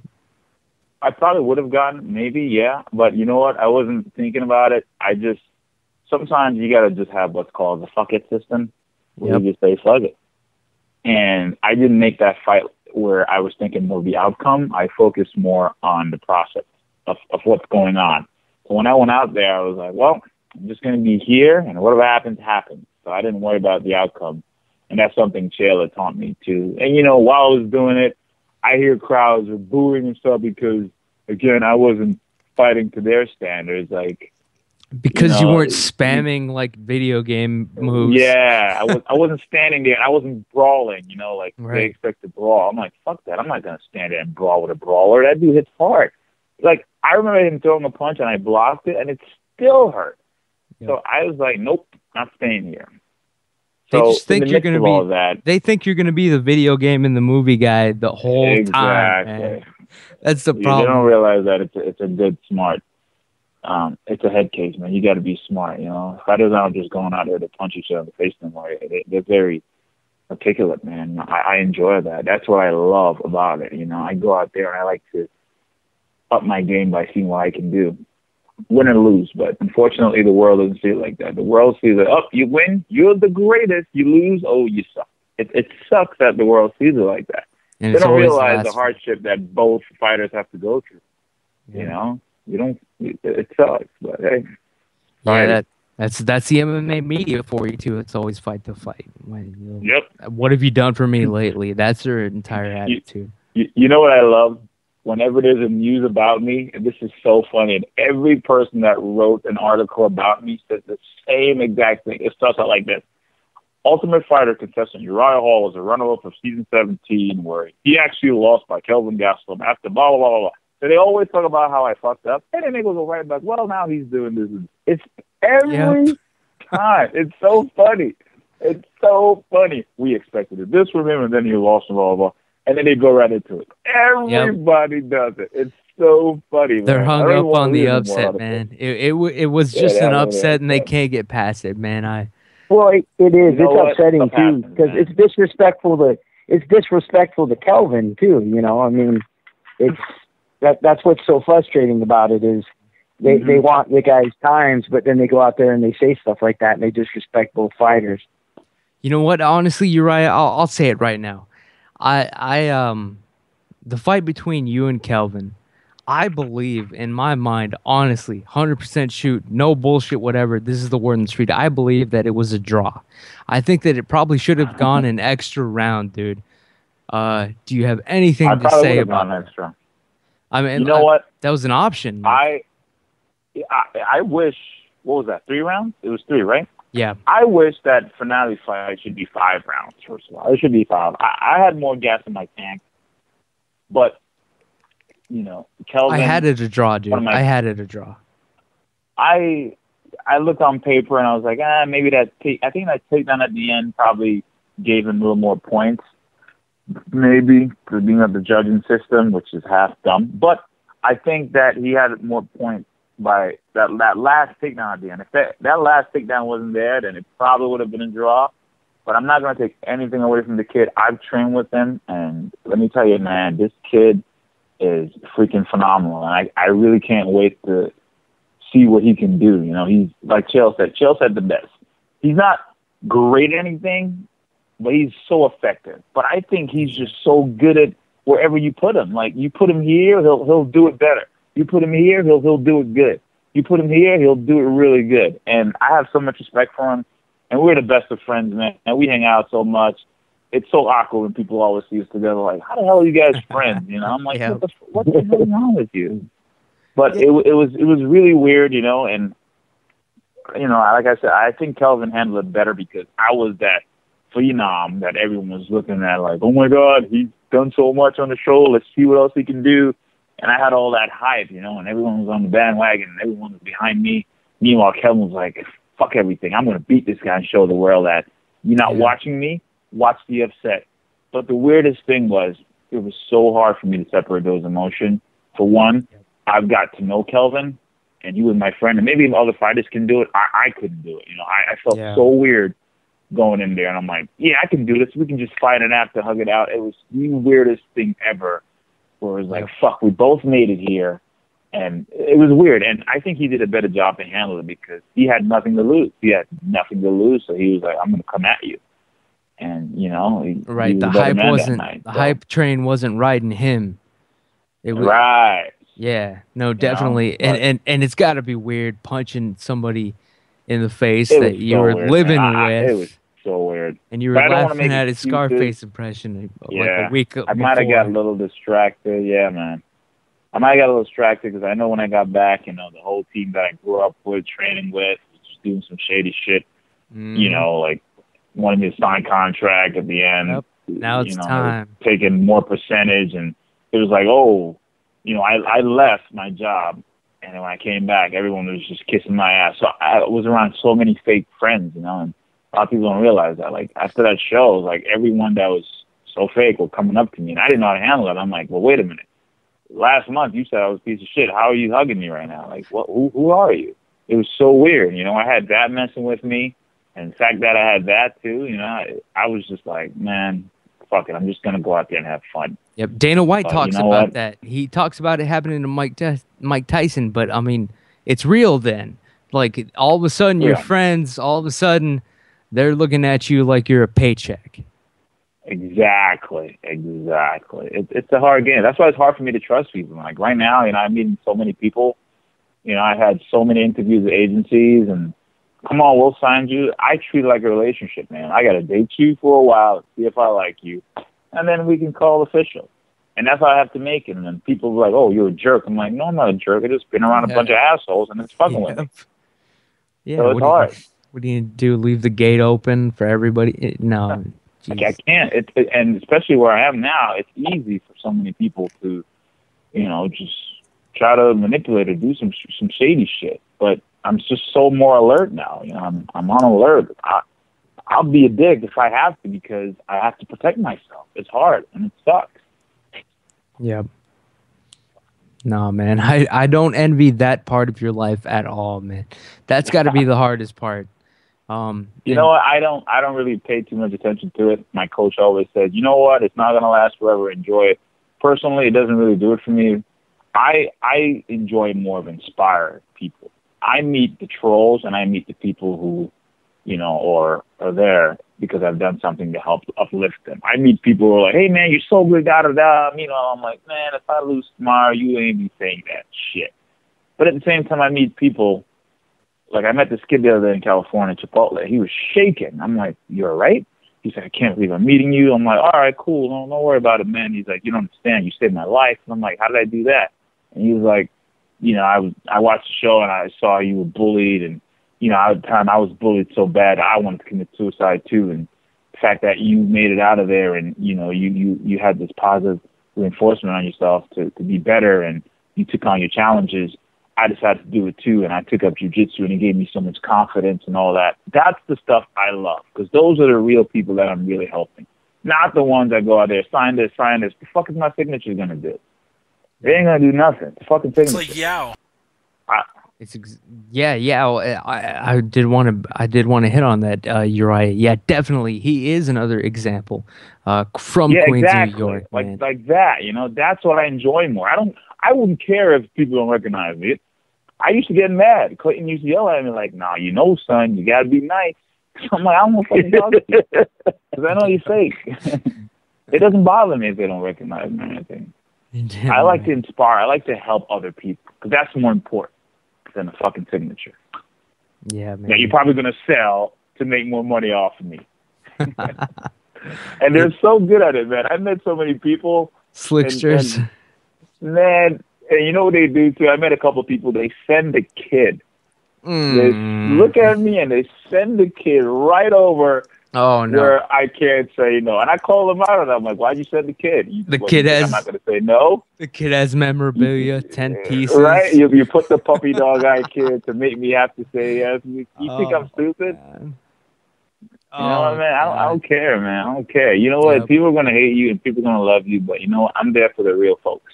And for the people that hate me, hey, sorry. You're damn right. Let's talk to some of the real folks.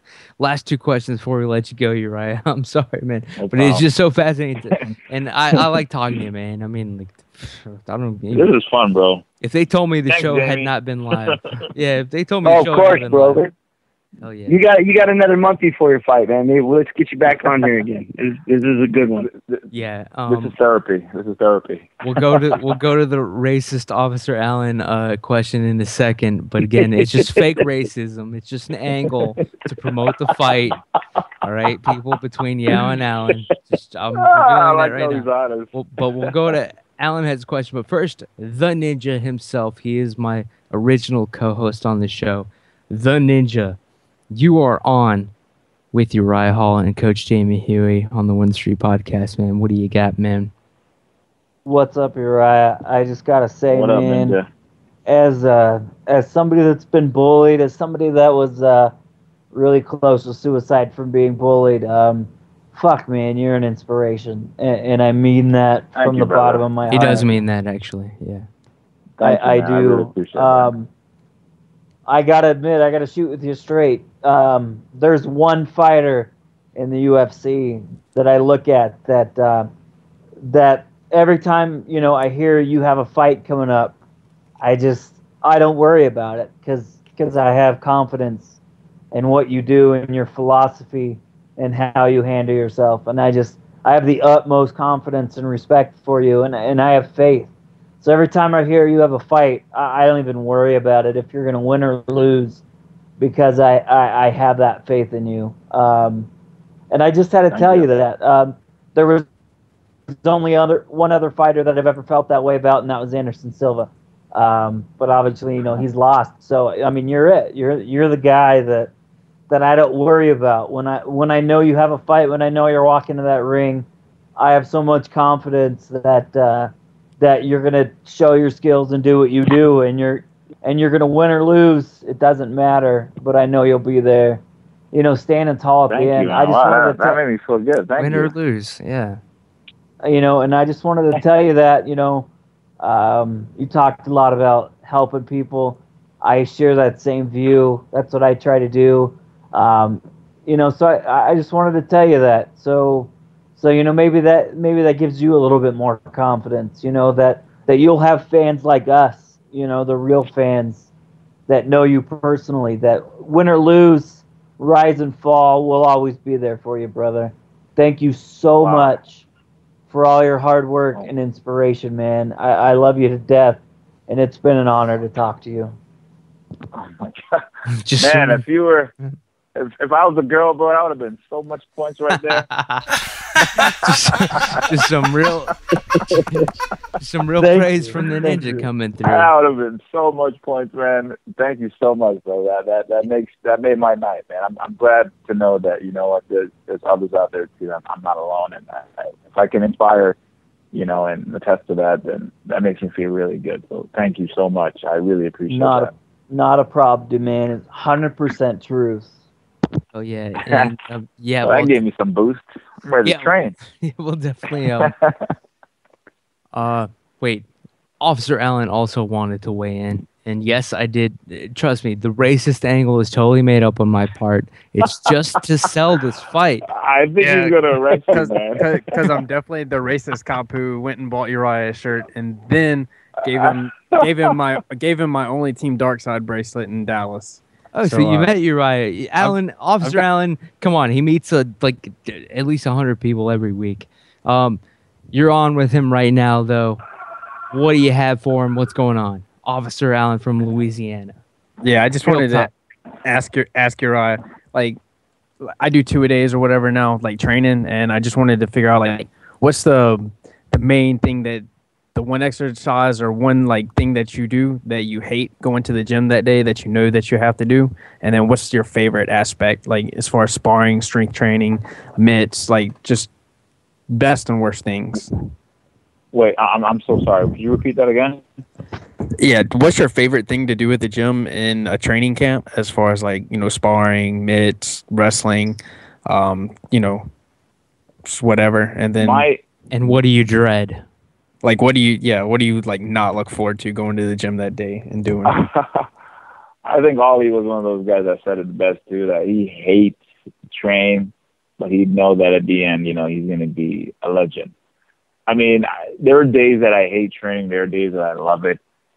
I love to outdo myself. So today I did something. Tomorrow I got to do 100 times better. So I'm kind of looking forward to the next day. Say, all right, where am I recovery at, and how well I can do it, and how far I can push myself mentally because of how I feel already. So I look at that. I say, all right, let me outdo myself, because if I outdo myself, I'm getting better. Mentally, it's good for me, and it keeps me at the edge a little bit to say maybe I'm training harder than my opponent. I love that. I mean, there's so many tools in the training game that you can learn. Like recently, I've been working a lot of reaction with my coach, where he throws something at me, and I'll just defend at it. I just look at that as just learning and getting better and improving overall. But psychologically, I look at it more of a mental thing to say, okay, I did this today, I pushed hard, or maybe I didn't push hard enough. Tomorrow, I got to do better. If I look forward to it that way, then it cancels everything out. The least thing I like to do is probably this hill that I thought you were going to say that. The hill, the famous hill. Holy shit! This hill's fun, and we have to beat it in 20 minutes. It's a long hill, and you're going up the whole time, man. It sucks, but you know what? Since the beginning of the week, I'm already thinking about that hill, so it adds the counteract to it. If I'm training hard and I'm pushing myself and I'm outdoing that I did yesterday, then I should be ready for that hill. So as much as I hate the hill, if I do it, I say, you know what? I'm getting closer. I'm getting better. I'm getting stronger. So it's weird to explain, but the bad days or the things that I don't really look forward to, I kind of counter it with positive things that I know I should do to get to it, if that makes sense. No, man. You know what I mean? The hill, dude. It's infamous. Holy shit. Yeah. I've heard several mentions of it, but like it's Yeah, one of those it's things tough, where like I bet in 30 years you're gonna be looking back and you're gonna be like, I wish I could fuck that hill up one more time. Like I wish I had that much left in me. Hell no. I'm gonna be like, thank God I don't have to do that shit anymore. God, I'm eating lobster and caviar and getting massaged, and I don't have. Yeah. Hell, that is the future, man. I'm predicting that. Right. But you know what, man? It's good. When I finish it, and you know, it's not just doing it. We do the hill, and we come down. We jog back down, which is another freaking 40 minutes, and then close to the end, we do stairs. And then when we get all the way to the end, at the bottom there's a track. We'll do like a good 4 100s. And I'll try to beat. Right now my record is 10 seconds. I hit 9.4 or 9.5. I'm trying to get 9 seconds in that 100. Going to flash mode. Yeah. The flash, dude. The flash. It's all about improving, man. You just got to do better each time. Nice. And if you start looking at life that way, then you know there's only one way up, and it's just that way, which is up. So you just got to keep pushing and just keep better no matter what. You're going to whoop ass, man. Last question before we let you go. Swear to God, last question. You saw... Nah, man, like I said, I ain't got nothing to do. Oh, cool. Yeah. It's my rest. The time flies. It does, but when you're real talking, you know, I'm not like hitting you up like, what do you think about this person, that person? I'm sitting there with my fingers pressed on the keyboard, ready to tweet some MMA article out. Fuck that. No. I gotta ask. Sorry. Uh-oh. Yeah. No. Still keeping it light. It is the last question. Besides, where can people find you and look you up and talk to you and whatnot? But this fight coming up, UFC 175. You're gonna be there in Vegas, man. It's gonna be real. Do you know anything? How much do you actually watch fight tape on your opponent coming up? Are you doing research on this guy, or are you just like keeping to a steady training pattern? Like, what is your prediction for this fight? And this is the only hack question I will ask. What's the famous thing that Jamie Huey always says in training? What's the famous thing you always say, Jimmy? Don't get ready, stay ready. Exactly. I stay ready. Awesome. I'm constantly training. I'm constantly bettering myself, and I'm ready. I don't like to take away from myself. It's a personal thing that I rather do, and I perform well at it. If I think of this in a real fight, you don't really know anything about the other person. And that's probably why I did so well on the show. I didn't know anything about those guys. I would watch them a little bit to say, okay, he did this. But I'll pick one thing. I wouldn't say, all right, well, look out for this, and this. I'll pick one thing.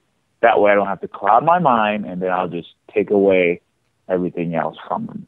And I'm that type of fighter, and Jones is doing it. He'll go out there and he'll beat you what you're good at. If you take that away from someone, and what else do they have? Nothing. His last fight, the dude's a boxer. Clinch him up, came on the wall, dirty boxed him. What else can he do? Shit, that's not working. It's not working. What can you do? Nothing. I'm that type of person. If you're a great wrestler, in my mind, even though it's like, red flag, don't do it, I'm like, I'm taking you down. Fuck it. Yep. That's how I work, because I'm not just looking at for the win. The win is great, yeah, but I'm way ahead of that, man. And again, it's hard to explain because, you know, it's how society looks at it. You got to win. Fuck it, I'm trying to get better. But don't just get ready, stay ready. Uriah Hall, people. I can't even believe it, man. 4th appearance on the Word in the Street podcast. Yeah, I got to beat Kelvin. you do have to beat his streak, man. He is the champion. He's pretty proud of it, too. Last time he came on, man, he was loose. Like, he was used to it. He was ready to talk to us. It was like old times. But, yeah, man, one more appearance, you're going to tie him. So we'll have you on after you whoop this dude's ass at UFC 175. That's for damn sure. I have no doubt in my mind. But ending question. This is seriously Yeah. the last one, I swear. As God is my witness. As God is my witness. Uriah That Hall. was like 5 I know, man. ending questions ago. I know, man. It's the only media trick I know and do and pull. But trust me, you won't see any flash, like you won't see a headline about Uriah Hall using the word like Negro and talking about video games. I promise, you won't see that, man. All right. What I do have to ask you, you saw in Portland in your boredom off training, you saw the movies Godzilla and Captain America. Oh, Can you break both of those movies down real quickly? Were they worth watching? Were they pieces of utter crap? Movie review to end the interview. Jamie, I'm guessing you were the one that told him this. Yes. Yeah, I have no clue how they. He didn't tell me about the Tito thing, but he told me about the movies. All right, so Godzilla, I thought was going to be, wow, Godzilla.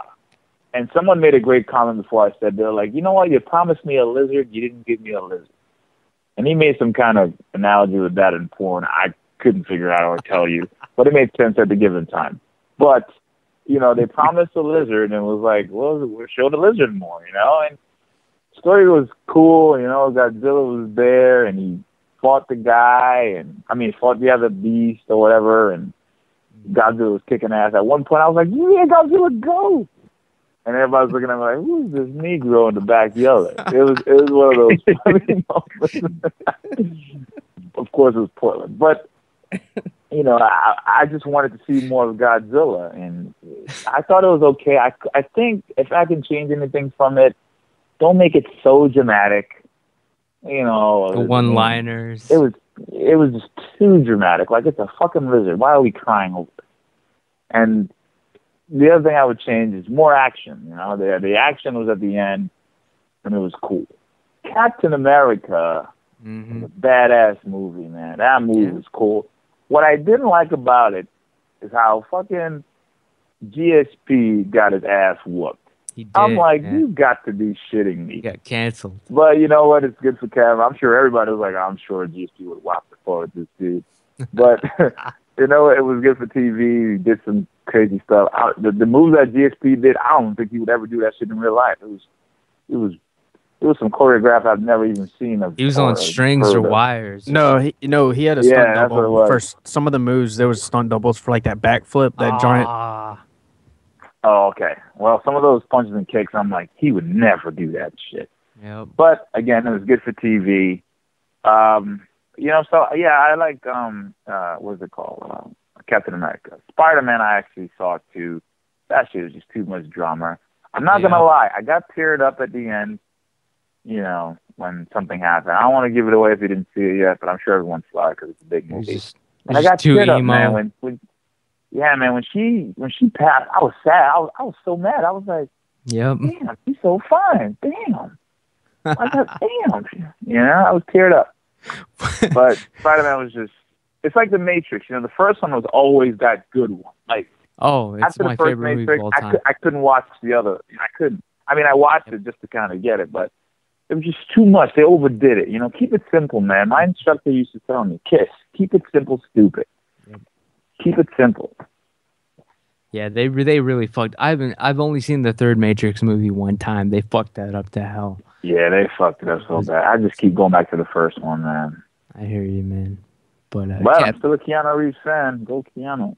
Yeah, no kidding. I have to watch that new samurai movie or whatever the hell he was doing. Yeah, watch that. And he's also got the movie Man of Tai Chi, where Keanu plays the bad guy. It's a Hong Kong movie. I saw that movie. I saw that. That was crazy. But hey, Uriah, got some good news for you. Pretty soon, the recent Dragon Ball movie that was released in Japan in the theaters is going to come out at the theaters here in the United States. They did a new movie recently. I'm going to be on the line with all those Asians watching that shit. This is too deep. I don't even know what you guys are talking about. All I know is over 9,000. On that line. I'm going to... It's over 9,000. That's good. Yeah, man, you gotta beat this guy's power levels on Fight Expo weekend, and you're right. If you're not dying from the weight cut or training or media obligations, you should go to the Extreme Couture Gym and check out this rematch between Officer Allen and Yao. Yao, who is fighting from Queens, he could use your support, man. This rematch is going to be streamed online. The Probably have to angles, watch it from his hotel room. yeah, it doesn't matter. Just make sure I'll make sure you know when it's coming on. But oh my god, but yeah, we're looking forward to all these fights coming up here in a month, man. And just Let's get it, man. It's our year, baby. hell Our yeah. year. Uriah, where can people contact you and find you and harass you and stalk you with hack questions? Well, I hope they don't, but my Twitter handle is Uriah Hall MMA. Facebook is, I literally have over 3,000 friend requests that I can't even. These people aren't your friends. I was, yeah, man, like, and I was having a conversation with, gosh, she's fine. What's her name? Candice Swanpool. You ever heard of her? That sounds First hot. email? That sounds she's hot. fine as hell. But yeah, we were talking about it, how, how people just, you got to make your page private and stuff like that. So I'm gonna have to. I have my fan page, but it's hard, And I try to get back to so many people, but it's hard. Like, Yeah, it's ridiculous. I have like over 100 messages I haven't even finished yet, and then I'm like, damn, how do I do this? Yeah, where's all this time? You gotta start hiring PR, and then you're like, who is this PR person? Like, she's just drinking coffee. I'd rather do it myself, because PR, they just write stuff. Yep. I'd rather interact with the fans. I'm real, man. I'll talk to you. I don't mind. And you were totally real tonight, man. Thank you, Uriah Hall, for coming on. Hopefully we'll have you on again soon. We will let you go. Get back to that Resident Evil 6. Get on the PlayStation Network. Download the EA UFC demo.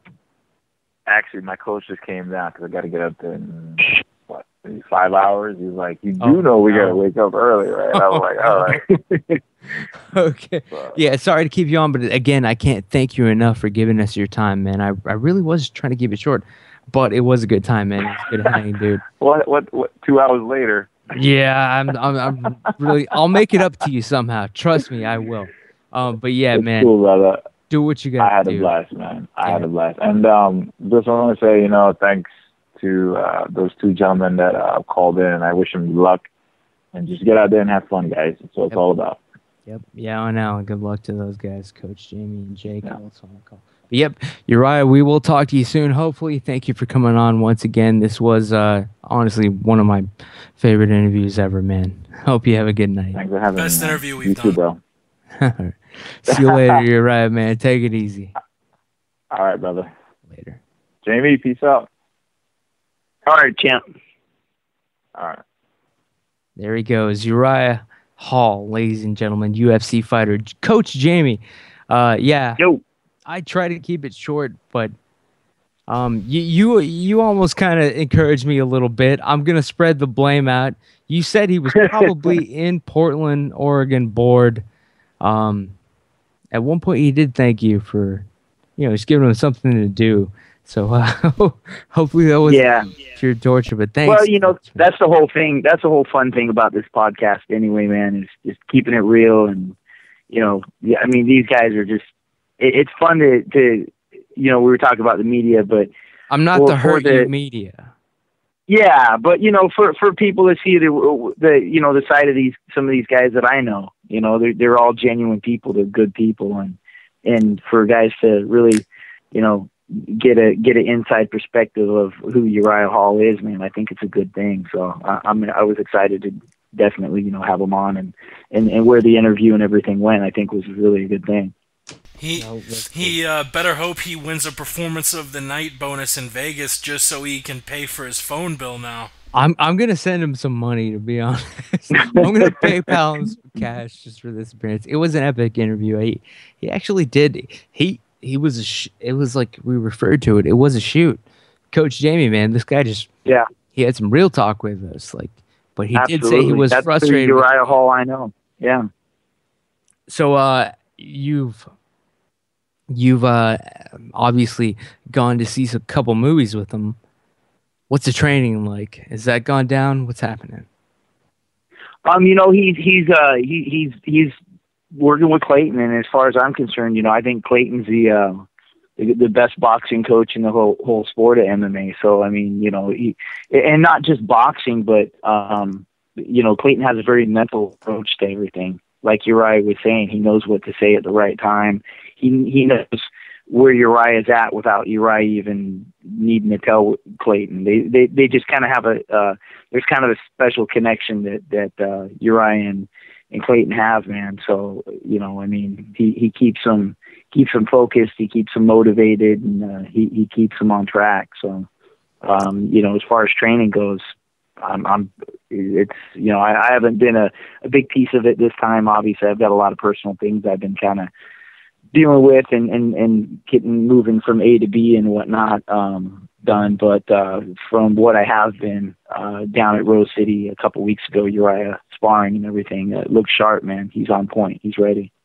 Coach, man, you saw the movies Godzilla and Captain America with Uriah Hall.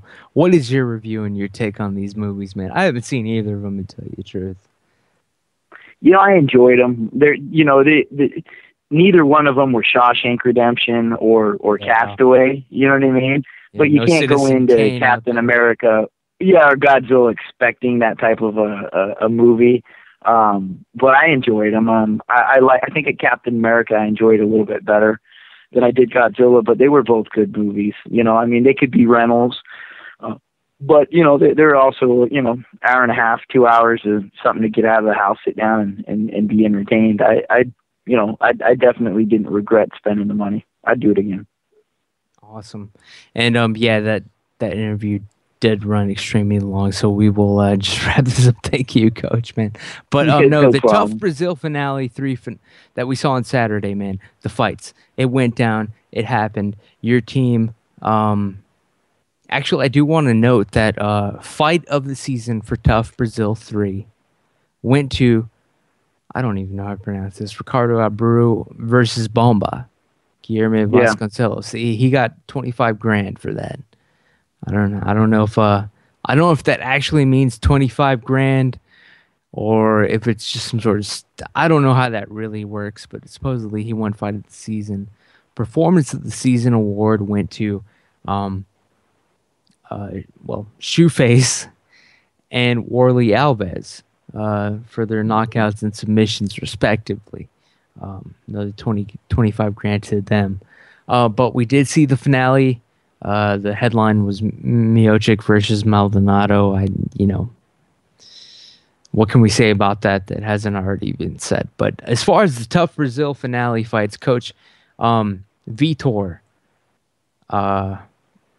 and Shoeface, Warley Alves, Lyoto were fighting. What did you think? Your overall impression? Starting with Antonio and Vitor's fight, Antonio finishes everybody. He's physically a strong guy, world champion jiu-jitsu.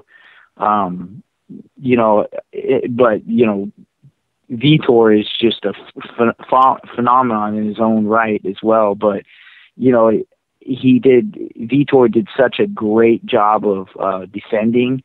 So many, offensively, he didn't really quite pull the trigger on it.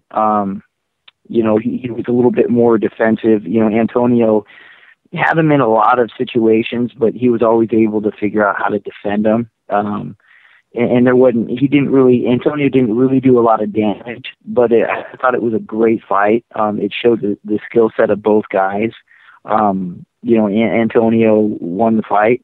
He deserved to win the fight. And I think both of these guys are going to have a bright future going ahead. And as far as Warley and Lyoto, I hate when our guys fight our guys in the finals. This is the second time it's happened.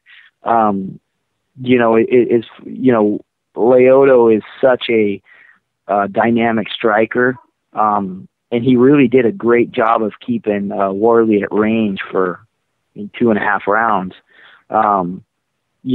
Warley was. It's interesting as a coach. One of the things that I've seen it happen, but I'm constantly reminded by it myself, is the importance of confidence in your abilities when it comes into these fights. I absolutely stand behind Bamba and Demente winning the fight of the season. But with an honorable mention to Warley's fight to get into the house. He fought a kid, was a number one, number two guy in Brazil. And the guy had a ton of experience. And this is a guy that Warley trained with. This is a guy that, Warley said used to beat him up in the gym. They're friends, but it was a guy that, kind of Warley came up getting beat up by this guy. And for however it worked out, that was the guy that Warley had to fight to get in. And now, talking to guys, once we figured out who was on the show, the guy that Warley fought, his name kept coming up. Like, this is the guy you got to pick. This is the number one guy who's going to get picked. And Warley went out there and had a war with this guy. And Warley won the fight. Me and Clayton cornered Warley to get into the house. And we went back, and Chael kind of alluded to this in one of the episodes. He said, he goes, my coaches just kept talking about how I needed to pick this guy. And I think Warley probably went third. I think it was Lyoto, Bamba, and then we might have picked up Warley. And I was glad we got all three of those guys, but, me and Clayton were really big on this guy from the beginning. Most of it was because, one, the fight that he had to get in the house, but also his mental approach to everything. I mean, this is a guy that just, you're not gonna break his will. If you beat him, you're gonna probably have to choke him out somehow, because this is a kid that if you cut his arm off, he's gonna pick it up and he's gonna start swinging at you. I mean, he's just physically built different. He's mentally built different. He's so hungry. He wants this so bad. So, Lyoto is being as skilled and amazing and confident as he is too. I knew it was going to be a great fight. But it ended up, I was just glad we got three guys in the finals. For us, that was the victory. And then what happened after that was kind of left up to the coaches and the teams that they previously worked with before that we worked with them and whatnot. So it was good, man. It was, if I was there, I probably wouldn't have watched the fight, but I did tune in and watch it here at the house. Let's face it, Team Sonnen whooped ass in Brazil. That's the bottom line. That is the end result. But, Coach, the news of the week, I've got to ask you. It's obvious. Vanderlei pretty much pulls out of the fight. There's a revelation that he dodged some sort of drug test. That's I don't know if that's the exact truth, but whatever. Either way, it was obvious that he was not intending to fight Chael Sonnen. The fight is not happening now. They have rescheduled it. Chael Sonnen versus Vitor Belfort. We haven't gotten or heard your take yet. What do you think about Vanderlei? I would ask you all the time. It was like a running joke on the podcast. I would ask people, do you think this fight's actually going to happen between Sonnen and Vanderlei? And, it was always up in the air, but now it's not. Coach Huey, what do you think about Vanderlei pulling out of the fight? And what do you think about the Vitor matchup, man? Man, as far as, with the whole Vanderlei thing, it's like, nobody's ever heard me say anything bad about him. I've been on the podcast. We've been doing this since we got off the show. You've been surprisingly respectful. I've been very respectful. I like Vanderlei. He was very respectful to me personally. I don't know what to say about this, man. Like, one part of me is disappointed. One part of me is upset. One part of me feels bad for the guy. I don't know why. I mean, it's a train wreck, man. It's amazing. One side of me is really excited. I'm really happy that, Chael goes to I text Chael the night of the night of the tough finale. and I sent him a text, and I go, wow, I go, look at this. I go, you're sitting front row in Brazil at a UFC fight, and they're cheering your name, and the very mention of Vanderlei, his name, and the whole place starts booing. When I think I can't remember who it was. Maybe it was Antonio mentioned his name, and the whole place just erupted in boos. And I'm like, wow, what a weird turn of events, man.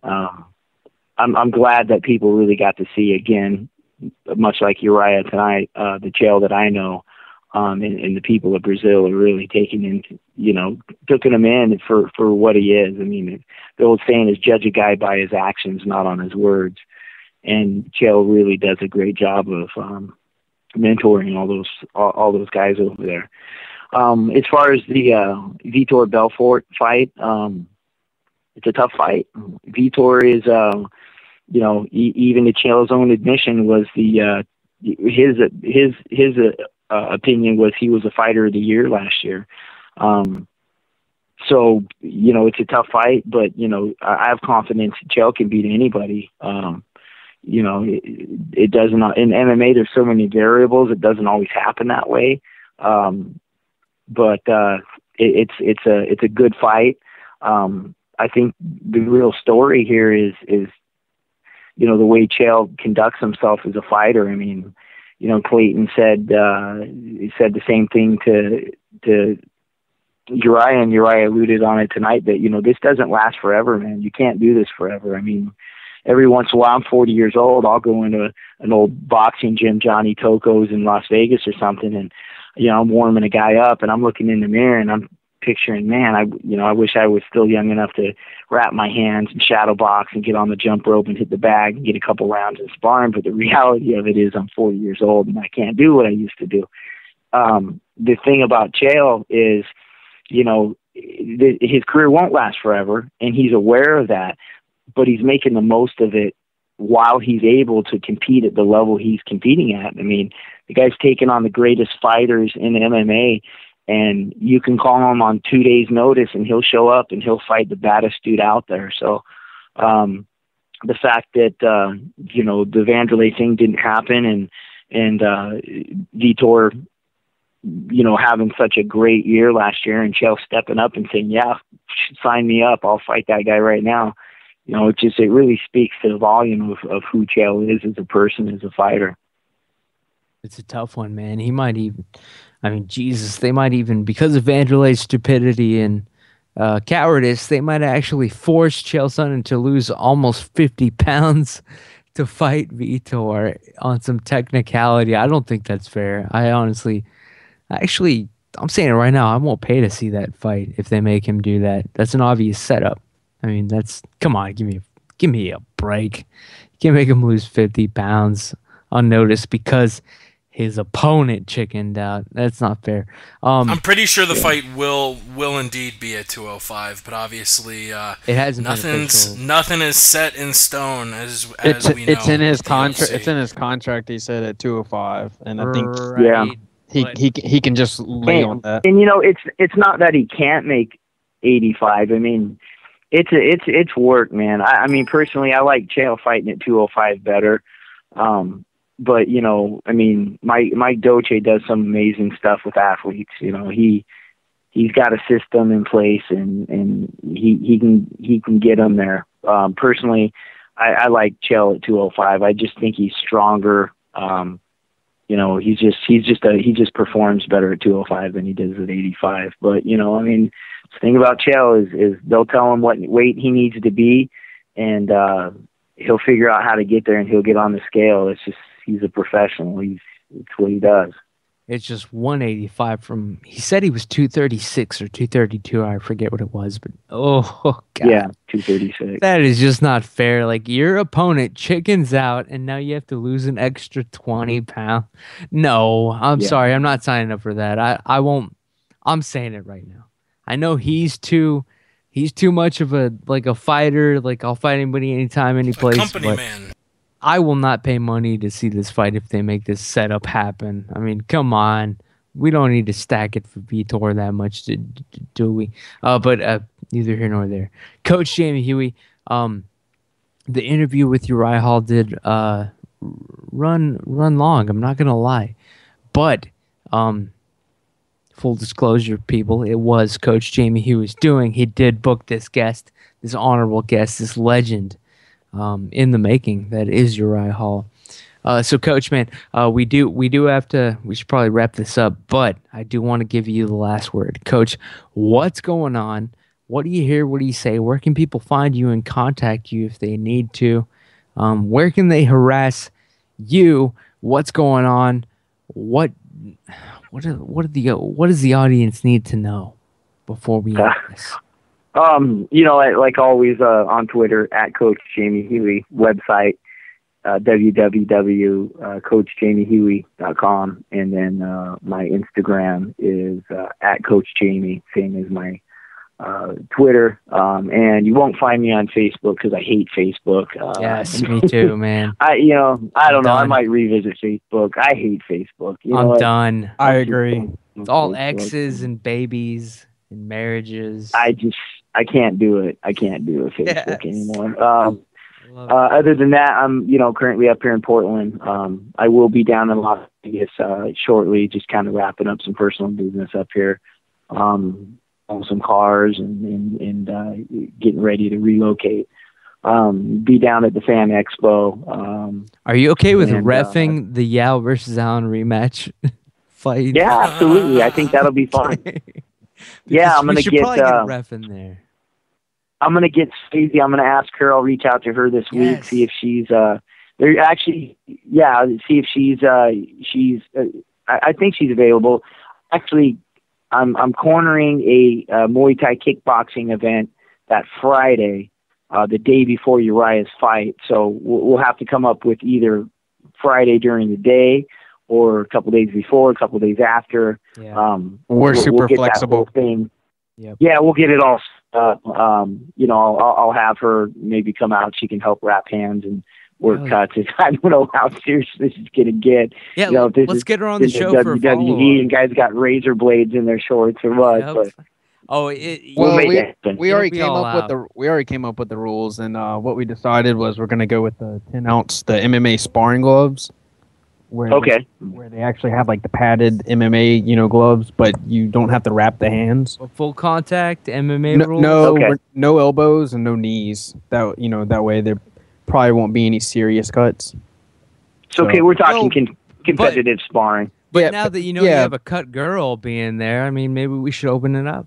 I mean, we could. I'm open to it. It's just, we have to make sure Yao agrees because I don't. Yeah, I mean, we don't want anybody bleeding. I don't think Yao trains with the same type of fighters that I train with on a daily basis. So I'm not sure if he's used to getting hit. I mean, oh shit, Yao. I mean, my coach is Dustin Poirier was one of his cornermen and is one of his main sparring partners. So I got the shit beat out of me today by him. I think Yao has both Grappler's Quest and the IBJJF Summer Open like within 2 or 3 weeks after this competition. So I'm pretty sure Yao is going to be pretty against getting cut open and maybe missing a few tournaments. Yeah, because I got one on the 28th as well in Mississippi. So. Yeah. Oh jeez, so many fights booked. We'll get it figured out. But yeah, Coach Jamie. Yeah, we'll have some fun with it, man. We'll definitely have some fun with it. You guys show up with some cameras, and we'll make it a good. It's going to stream live. It fun. Yeah, for damn sure it's going to stream live. As God is my witness. But yeah, Coach Jamie, man, can't thank you enough. Thanks for getting Uriah Hall back on. Thanks for doing what you're doing. Checking up with us. Congratulations on winning Tough Brazil 3. Not enough people. Where's the recognition? You know what I'm saying? Not enough people are recognizing. Holy shit! This is it right here. Honestly, the recognition is having guys like Uriah Hall and Bamba and Kelvin and all the people that we've had on this podcast. The recognition really is. All the glitz and the glamour and all that stuff is fun for a little while. It's nice to be recognized for your hard work, but really the friendships, the people you meet, that's the best part of all this stuff. All that other stuff goes away. It's temporary. It doesn't last forever, but and that's why this podcast I think has always been so much fun and important because, having Uriah on tonight, I mean, you could even, he's getting something out of this. He was enjoying kind of talking about, where he's at and what he's doing. Real and, shit. and yeah.